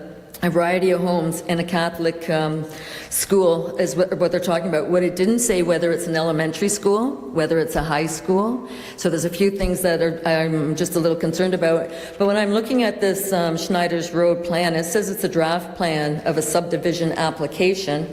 When I'm looking at the site plan, it talks about proposed street 1 and street 2 have been widened. Turning circles have been incorporated. There's a couple of them on here. So it looks like some of this has already been instigated and started within the roadside construction. It talks about Street 5 and a few different things. So I don't do enough. I don't look at these things enough. These site maps. But it was interesting that at Stage 1, Street 1, they really weren't given much of a name. But what I did enjoy looking at was the zoning bylaw on the next page, and it talks about the residential. So we've seen this on the slides already. Quite a bit of the yellow is single detached. And when I look at this, I look at the properties that are backing on existent. I got 32. Existing single detached, but it's saying all of this in yellow is all single detached, and I was confused.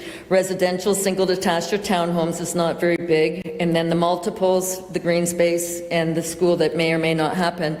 And when I'm looking at this, I'm realizing that we're looking at about 48 acres. And when you're looking at taking out the green space in the school, you're probably looking at about 35, I'm guessing. If we're taking out about 55 units to go into the single homes there along the fence line in the townhomes, that leaves about 800 or 400 and we'll be looking at there about 430 units that have to be crammed into these two towers, which are in the yellow, which are or the orange, which are multiples. And I thought, you talk about density, what's the density of that? So I'm trying to get my head around this and try to understand what kind of buildings are they putting in there? Are they putting in high-rises in there? And when I'm looking at the residential, the single detached, I'm looking at how much of that is single detached, but when you look at the buildings, the 4 buildings in between, there's nothing in there that would indicate that they're single detached homes. And if they're all single detached homes, where are you putting the 430 units? So I found this confusing, and part of it is, a lot of it has to do with the school. I found that very interesting, because what is going on with the school is being built in that area. I get why it's being built so close to Schneider's Road, and I think there's a train track there. When they talk about the intensification corridors, what they're really talking about is the 15-minute structure. So does that mean that people are going to be living in there and have no reason to leave? And I know somebody had mentioned there's only one road. So when they're looking, it doesn't say how much of this land is going to be used for these residents, which is pretty small. There are many locations in Wilmot on this application that have a large number of units planned. We've got this one, there's 488, another one 300 to 375. There's 66 at Hinks Road with 7 bedrooms. I don't understand why people want 7 bedrooms. 97, 526 to 747, that was just discussed. When I add all these up, you're looking at 2,580 units. And for this development application, most of these are in in Baden and New Hamburg. So we're looking at, I'm guessing, if there's 2,500 units, you're looking at over 10,000 people coming into these two cities, just based on the applications that you have. Okay, so you know you're looking for a place to work, or place to live, but where are they going to work? And this is part of what I was finding confusing. So I see that it talks on the summary page of the report, it reads provincial interests, policy statements, place to grow, represents logical extension of land use. And what I noticed was missing, there was something came out on Friday, and it was the strategic plan for Wilmot Township for 2024 and 2027. And I'm wondering, how can all this stuff get planned and put into play when you don't even have a strategic plan that you're just announcing now? It just came on the website. So there's a lot of things that aren't taken into consideration. And the other one that I noticed that wasn't taken into consideration is on the website, Wilmot, it talks about Smart Waterloo Region. Smart Waterloo Region, Smart WR, a partnership between the region of Waterloo and area municipalities, was one of 5 finalists, Infrastructure Canada Smart City Challenges. And then it talks about a hashtag to be used with all the municipalities. Are more municipalities going to be joining Waterloo Municipality? Is that the plan? And that's the problem. When we're held in the dark so much, we have to start asking when we're looking at the literature on your own websites. So when it talks about your summary challenge, it talks about healthy youth, healthy children and youth as being a priority. If anybody wants this website, I'd be happy to share it with you and you can look. But what they're talking about is healthy living and recreation, which seems to be a lot of what's happening here. What they want to talk about is art and cultures, economic development, education and training, land use and planning development. But this seems to be all centered around the children. And of course, it always goes into the technologies, the artificial intelligence, and what they're planning on doing with the transhumanist movement, health and medical histories.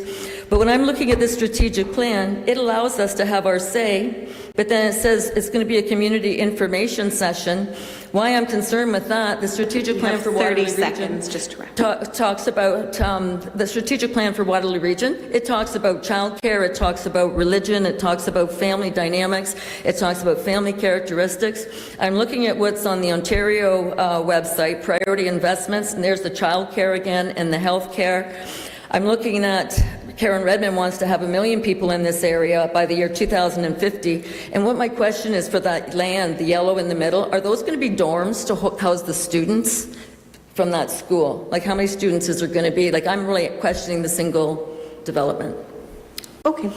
Thank you very much, Sandy. I mean, in terms of answering the application before us and your specific question about the school and where those students will be housed, my understanding is the application is for single detached homes, not dormitory style. That would be a different type of zoning. So the zoning that is before for approval in the specific yellow blocks that you were referencing is for single detached dwellings. I do believe in the actual specific site planning is when we will see detailed what those lot sizes look like. But that'll be 835 units in that, what, 40 acres? That is one of the estimated numbers before us. But are there any questions of our delegate this evening, councillors? Okay, seeing none, thank you very much, Sandy, for joining us this evening. And councillors, we will go back to technical questions. Councillor Cressman. Yes, through you, Mayor. Question on stormwater retention ponds. Does it take into account the underlying soil type, water infiltration? I guess my knowledge of this land around, or the soil type around Castle Kilbride and back, anybody who's farmed that in years gone by, including I think Councillor Martin in a younger time, would indicate it's pretty gnarly clay, and so infiltration would be drastically different than another area where there would be sandy loam, etc. So do these retention ponds take that into account in terms of stormwater management? Through Mayor Solomon. So one of the starting points of these developments is doing an underlying geotechnical investigation to look at soil conditions and hydrogeological investigation to look at where groundwater is. So that information is done, and then out of that they can appropriately design stormwater management. So yes, the short answer is it does take into account soil conditions. Any additional technical questions, councillors, before we vote? Councillor Wilkinson. Through the chair, revisiting the density targets here. I mean, I'm looking again and just seeing what the plan is here. That is a lot of units to put in cluster townhomes or apartments. I mean, is there an appetite or is there a way to scale that back? I mean, from a staff perspective, we feel that they've been appropriately located in the development. Really, in terms of its scale, it's different than what we've maybe seen within that part of Baden, but in the grand scheme of things, we're not talking about high density. We're not talking about towers that you're seeing downtown Kitchener. We're seeing a different housing form than we've seen before because there's a different need than existed before. So if the need warrants market dictates, what they build, they will. If there isn't a market for a 4 or 5 or a 6-story building, they aren't going to build of that. But they're trying to build in that flexibility so that over the course of this development, if there's a need for that type of unit, they can do it. So the answer to your question is there an opportunity? Council has the opportunity. From a staff perspective, we feel what they presented is appropriate and consistent and is very close to that 45 people and jobs per hectare range. We'll go to Councillor Dunstall and then back to Councillor Wilkinson. Thank you. Through you, Mayor.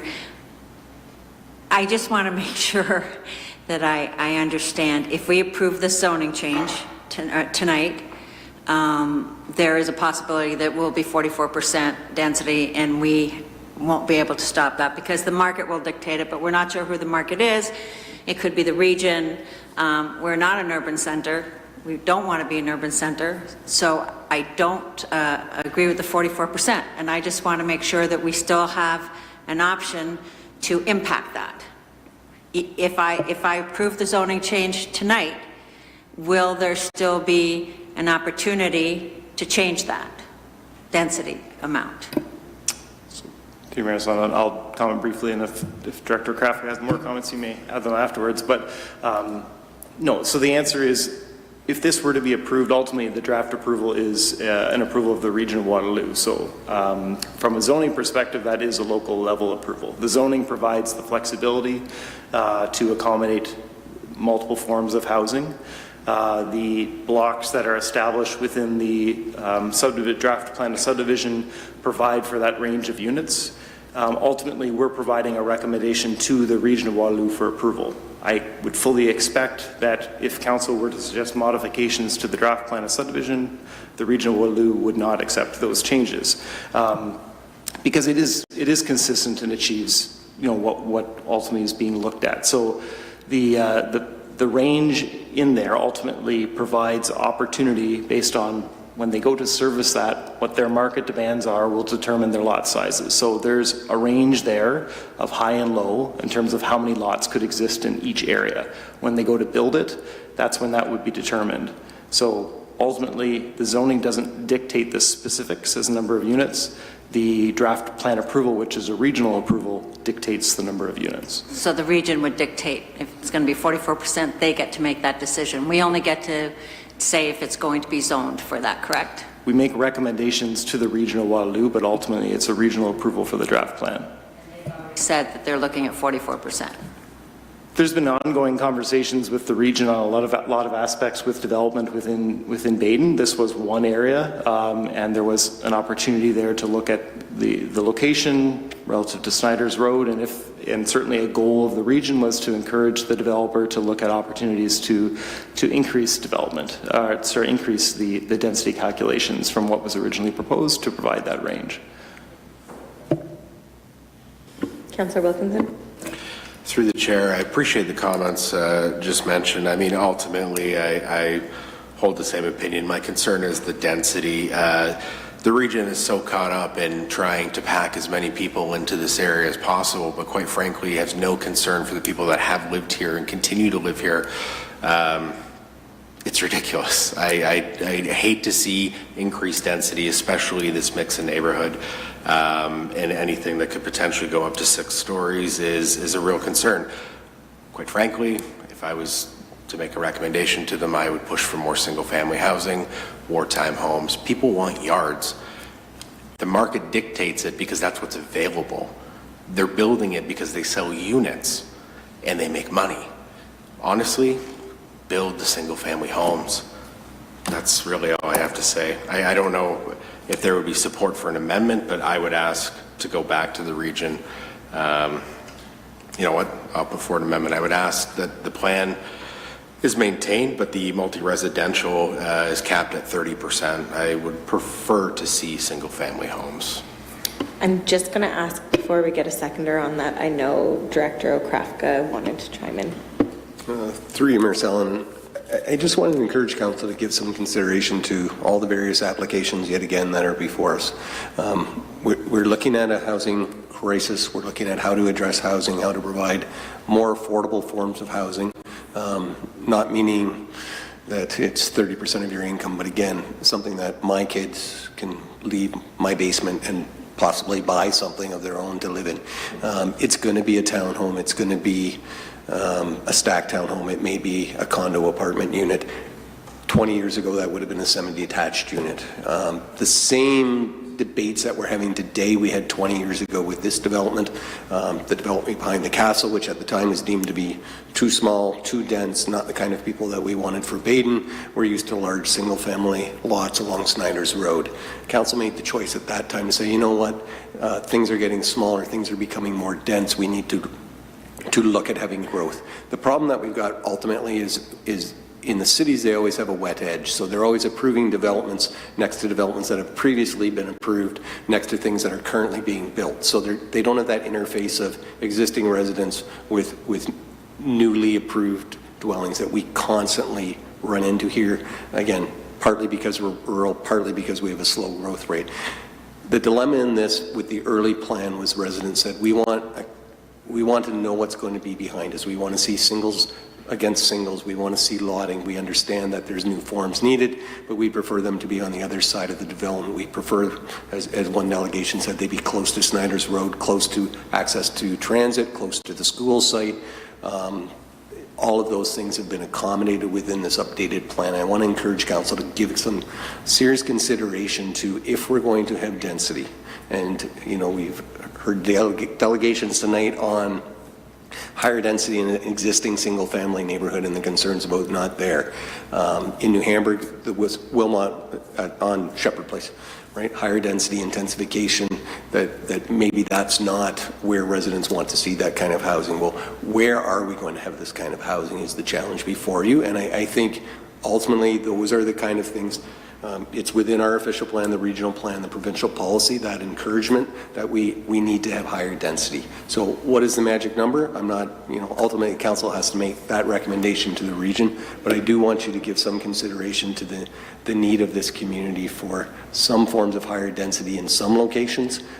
New Hamburg has, Hink Street, the townhomes that were recently approved there on the last term of council, but Baden certainly has a need for higher forms of housing, in my opinion, and I just want to encourage council to give some consideration to that aspect of this plan. Thank you. So we have an amendment currently put forward. We will deal with the amendment and then we will go back to other questions. So is there a seconder for Councillor Wilkinson's amendment? Is that seconded by Councillor Dunstall? Okay.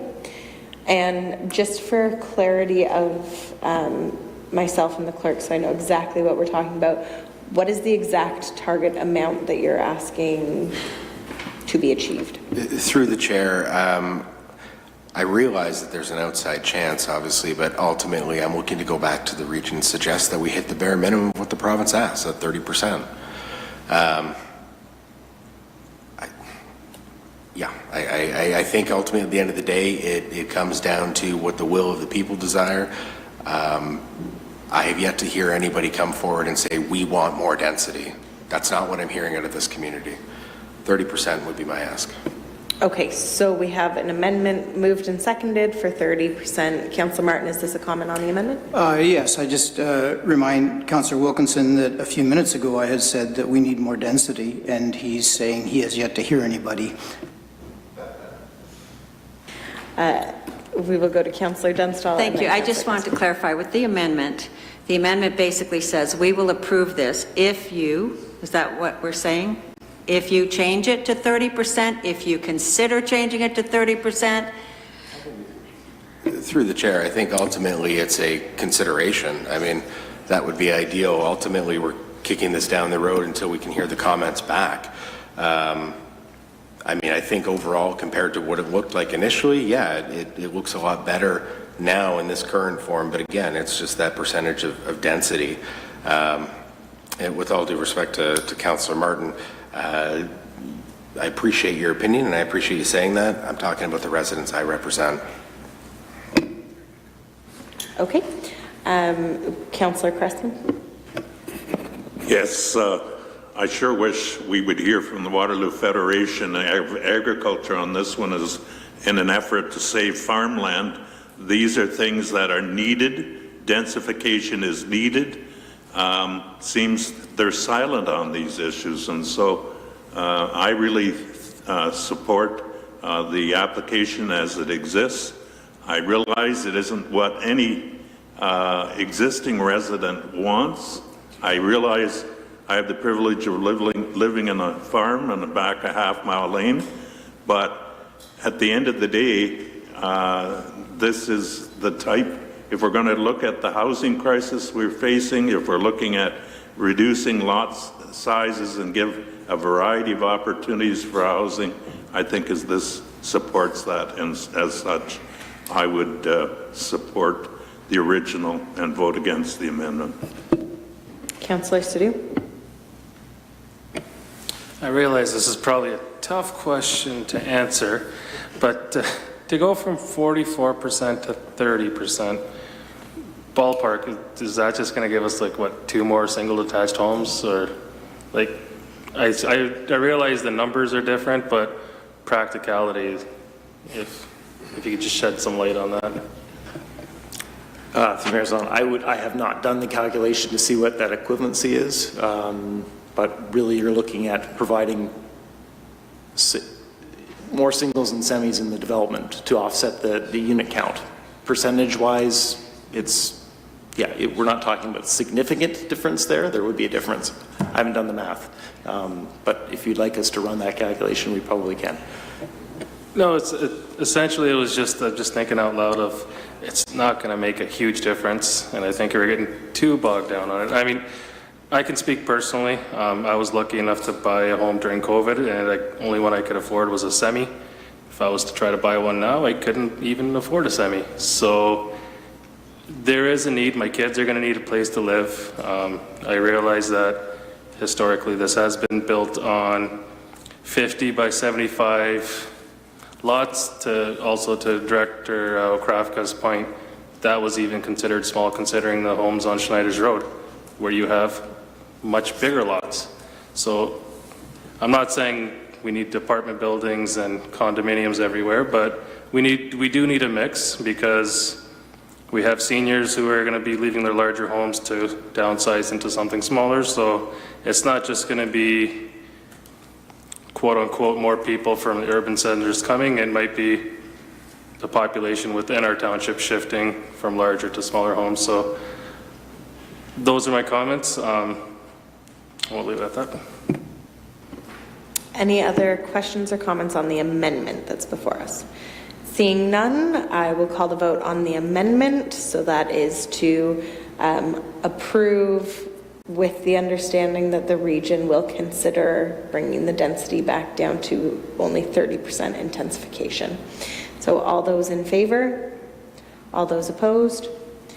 And that is defeated. So we're back to the main motion as it exists. Are there any other questions or comments on the main motion? Councillor Wilkinson? Through the chair, to Clerk Bunn, I just want to make sure it's reflected in the minutes, the delegation regarding the residents of Foxborough Green and their concerns regarding the grading, as well as the future desire to have drainage. Excellent. Yes, I believe just as a general note, delegations in general are reflected in the minutes, but I'll have the clerk comment on that.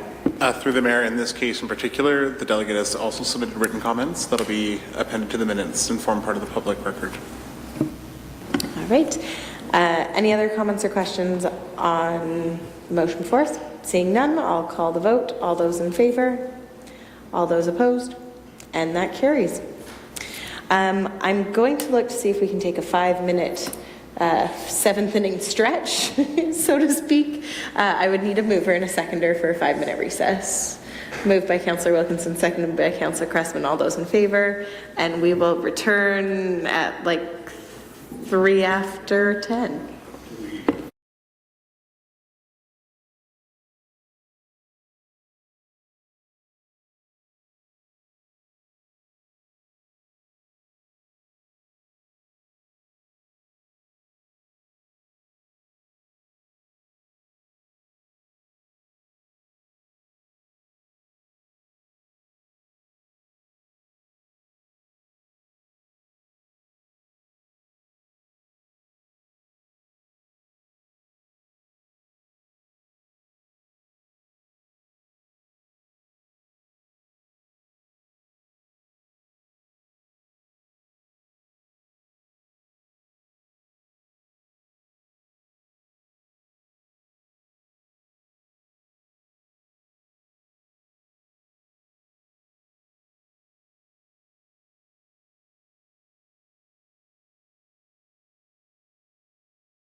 Okay, thank you very much, Council. If I can just get a vote to resume our meeting. Moved by Councillor Dunstall, seconded by Councillor Cressman. All those in favor? And that carries. And we will move along to report 11.2, and that is the award of tender for the Baden Sanitary Trunk Sewer. The recommendation is attached to the agenda. May I have a mover to get this on the floor? Moved by Councillor Martin, seconded by Councillor Dunstall, and I will now invite our Director of Infrastructure Services to introduce the report. Thank you, Mayor. This report recommends award of tender to Steed and Evans for the Baden Sanitary Trunk Sewer construction, and it also recommends agreement with the Schmidt Estates and entering into such so that we can facilitate construction of the sewer. The report is pretty straightforward, but I'll briefly outline that this is phase 1 of this project. This is a project obviously that went through the environmental assessment process and was vetted out extensively. In 2022 it was presented to council, and so this is the next phase, I guess we'll say, in terms of the overall project, in terms of actually constructing what was endorsed by council. This portion is phase 1, and so phase 1 is extending from Foundry Street, the regional pumping station, all the way to the railway, and then phase 2 will be crossing and then extending northwards towards what was previously discussed tonight in terms of the development area. So obviously in terms of the construction process, we are looking at construction starting, and so we're looking at 24-25 to be construction periods for this project, for this phase, and we will look to tender out the next phases probably in 2025, later in the year. In terms of the just in terms of the report, in terms of the costs that are presented, so this is a portion of the overall project costs that are presented to you. We did want to note for council that we did apply for the Housing Enabling Fund intake 1, and we did not receive funding in that intake, but we are looking to intake 2, and we will try again. So again, report is pretty straightforward, but happy to answer any questions should you have any. Great, thank you very much. Councillor Cressman. Yes, through you, Mayor. Remind me again if we've taken debentures out on this to cover the cost. Is the money sitting in the available for covering this? Through you, Madam Mayor, to the councillor. I believe this project is debt funded, if I remember correctly, and yes, we've issued our debentures, so we do have the funds on hand. Follow-up question. I see red is stage 1, is that correct, in the schematic? And then we have something that looks like Florida in the purple, and I was kind of trying to figure out why it had that shape that it did, a peduncle or whatever lower than, so just give me a little rationale for why it looks the way it does. Through you, Mayor. So this would be the construction limit of the project. I think this is just a line, sort of a transfer of lines from the construction limits that are defined when we do detailed design. And so this is just probably a staging area that and whatnot that they may do. They may need to have the crossing take place. I'm really glad it's not because there's alligators in the creek, but for the shape of Florida. Anyways, any other questions, councillors? Okay, seeing none, I will call the vote on this one. All those in favor? And that carries unanimously. On to 11.3. This is the draft council discretionary expenses policy follow-up report, and the recommendation is that it be received for information, and further the draft council discretionary policy be adopted as attached to this agenda. May I have a mover? Moved by Councillor Dunstall, seconded by Councillor Wilkinson, and I will turn it over to our acting CAO and Director of Corporate Services / CFO, Greg Clark. Thank you, Madam Mayor. This report is the one that was brought to you a couple weeks ago with a couple of minor amendments as were requested. So the first one is the ability for a member of council who would prefer the option that the township pay this expenses directly, that use of corporate credit card in, appropriate situations and with available credit and necessary sign-offs be made available. And then another minor amendment to, when talking about fundraising and community events, that the purchase of a ticket to attend is eligible, but any donations or contributions above and beyond that are ineligible. And then there was one minor amendment as well, striking out the hosting of hospitality suites at things such as AMO conference, which, the big political parties, they can pay for that stuff and will attend on their dollar. So I think that's that's everything, and I think it's a really good policy, like we said last time, and I think those amendments just tighten it up a little bit.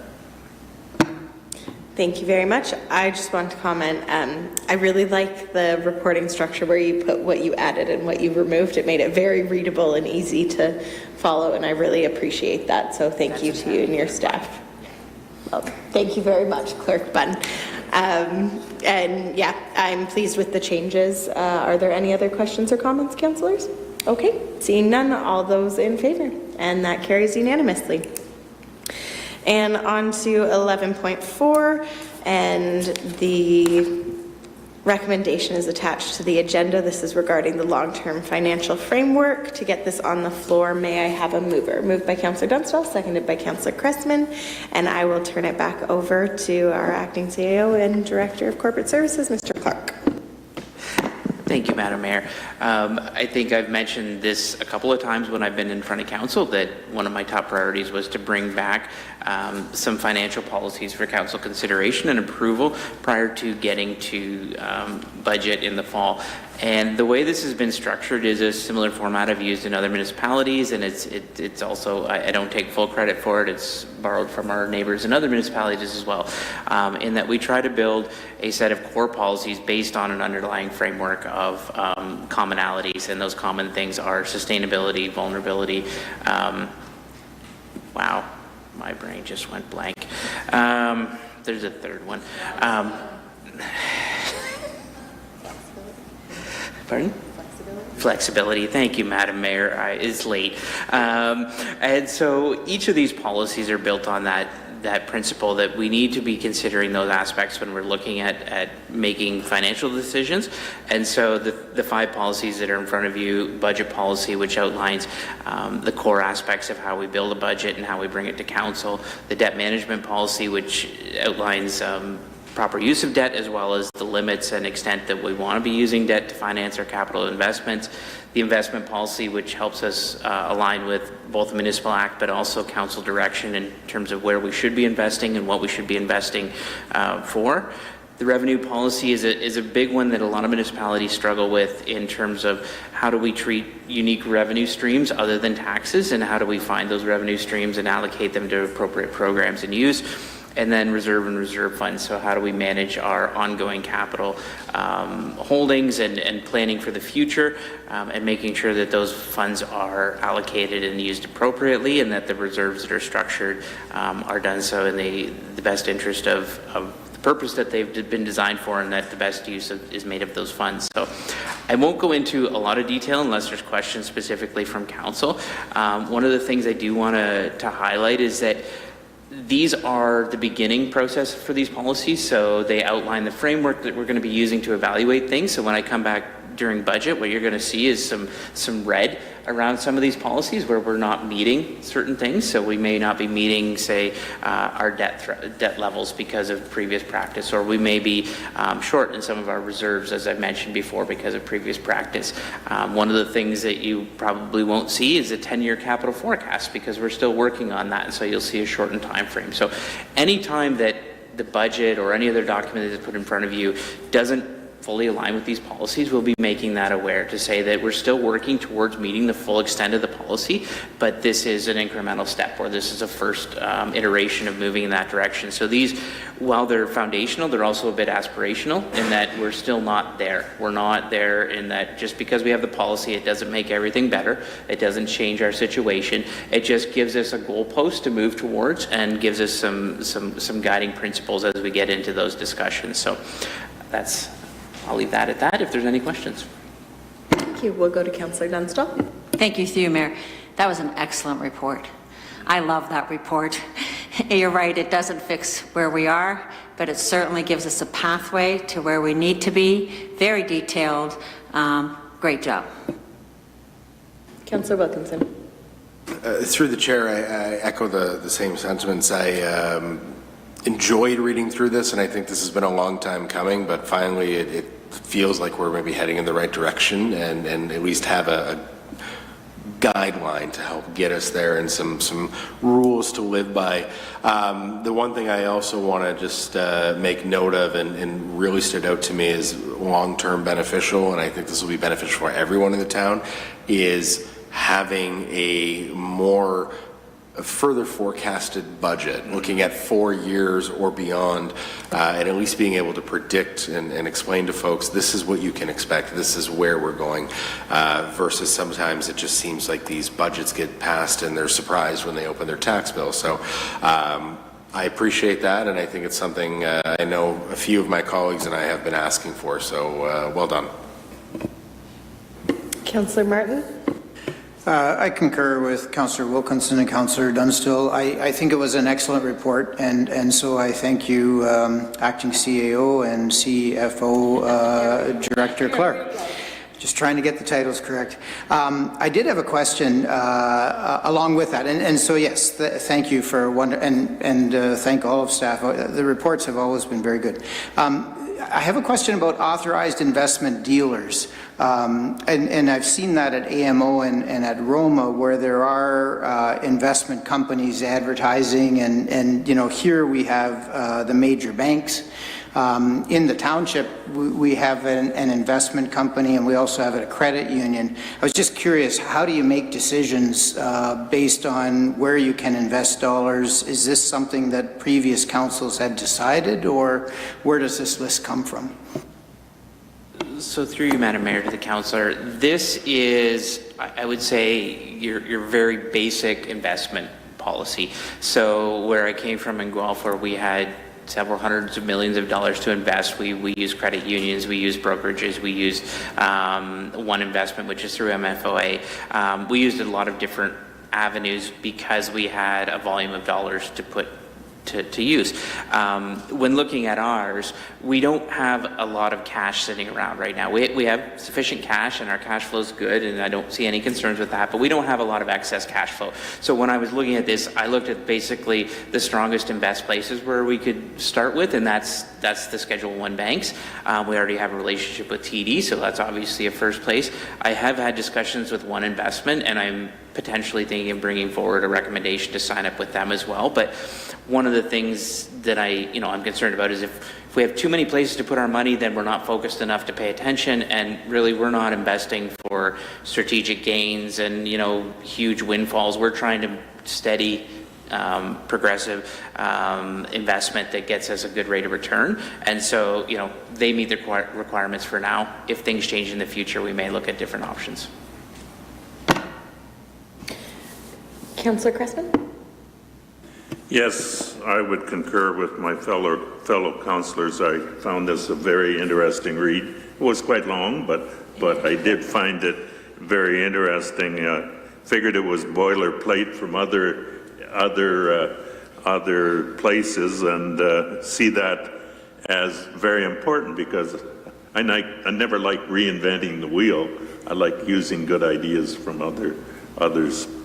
The one question I had, and it always comes up in financial statements, is I think deferred revenue identified as a liability. I think that's the way I had started.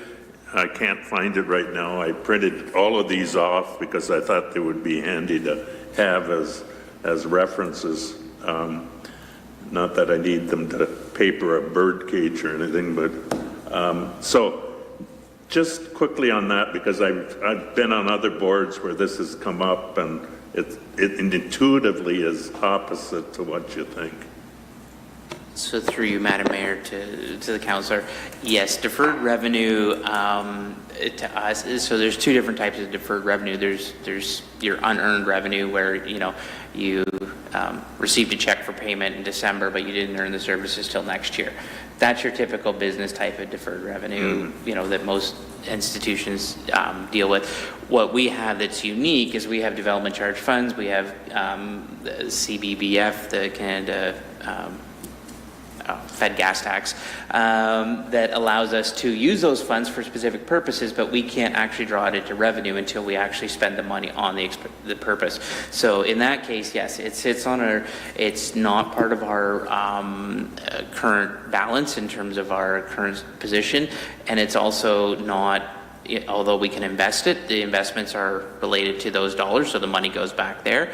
And so that money is held in trust, in essence, until such time as we incur the expense that it's related to. So it is a little bit different than what you would typically consider a deferred revenue. Any other questions or comments at this time, councillors? Okay, seeing none, I will call the vote. Then all those in favor. And that carries unanimously. We do have our bylaws that are attached to this agenda be read a first, second, and third time, and finally passed in open council. May I have a mover? Moved by Councillor Cressman, seconded by Councillor Sadhu. All those in favor? And that carries. All those opposed? Okay, thank you. And for announcements, I do have a few, so thank you to everyone online who's bearing with us, as our gallery has certainly depleted this evening. Our fall program registration opened for Wilmot residents on Thursday, September the 5th, and registration will open for non-residents on Thursday, September the 12th. The community is encouraged to visit wilmot.ca/recreation to browse through the new Community Services Program Guide for information about available programs. And we also have some beautiful, lovely brochures made up about our fall programming, which you can get at the Township office as well as at our rec centre. As many of you may know, the Township is currently developing a new strategic plan. There will be 2 in-person public information sessions, one on Thursday, September the 10th at noon at the Wilmot Recreation Complex, and at 7 p.m. also on September 10th at the St. Agatha Community Centre. You can visit wilmot.ca/strategic plan for more information or contact the Township office. The Wilmot Fire Department is hosting 3 information nights for potential future firefighters to learn more about the department and to ask questions before submitting their applications. That will be in Baden on Wednesday, September 11th at 6:30 p.m. at the station at 99 Foundry Street.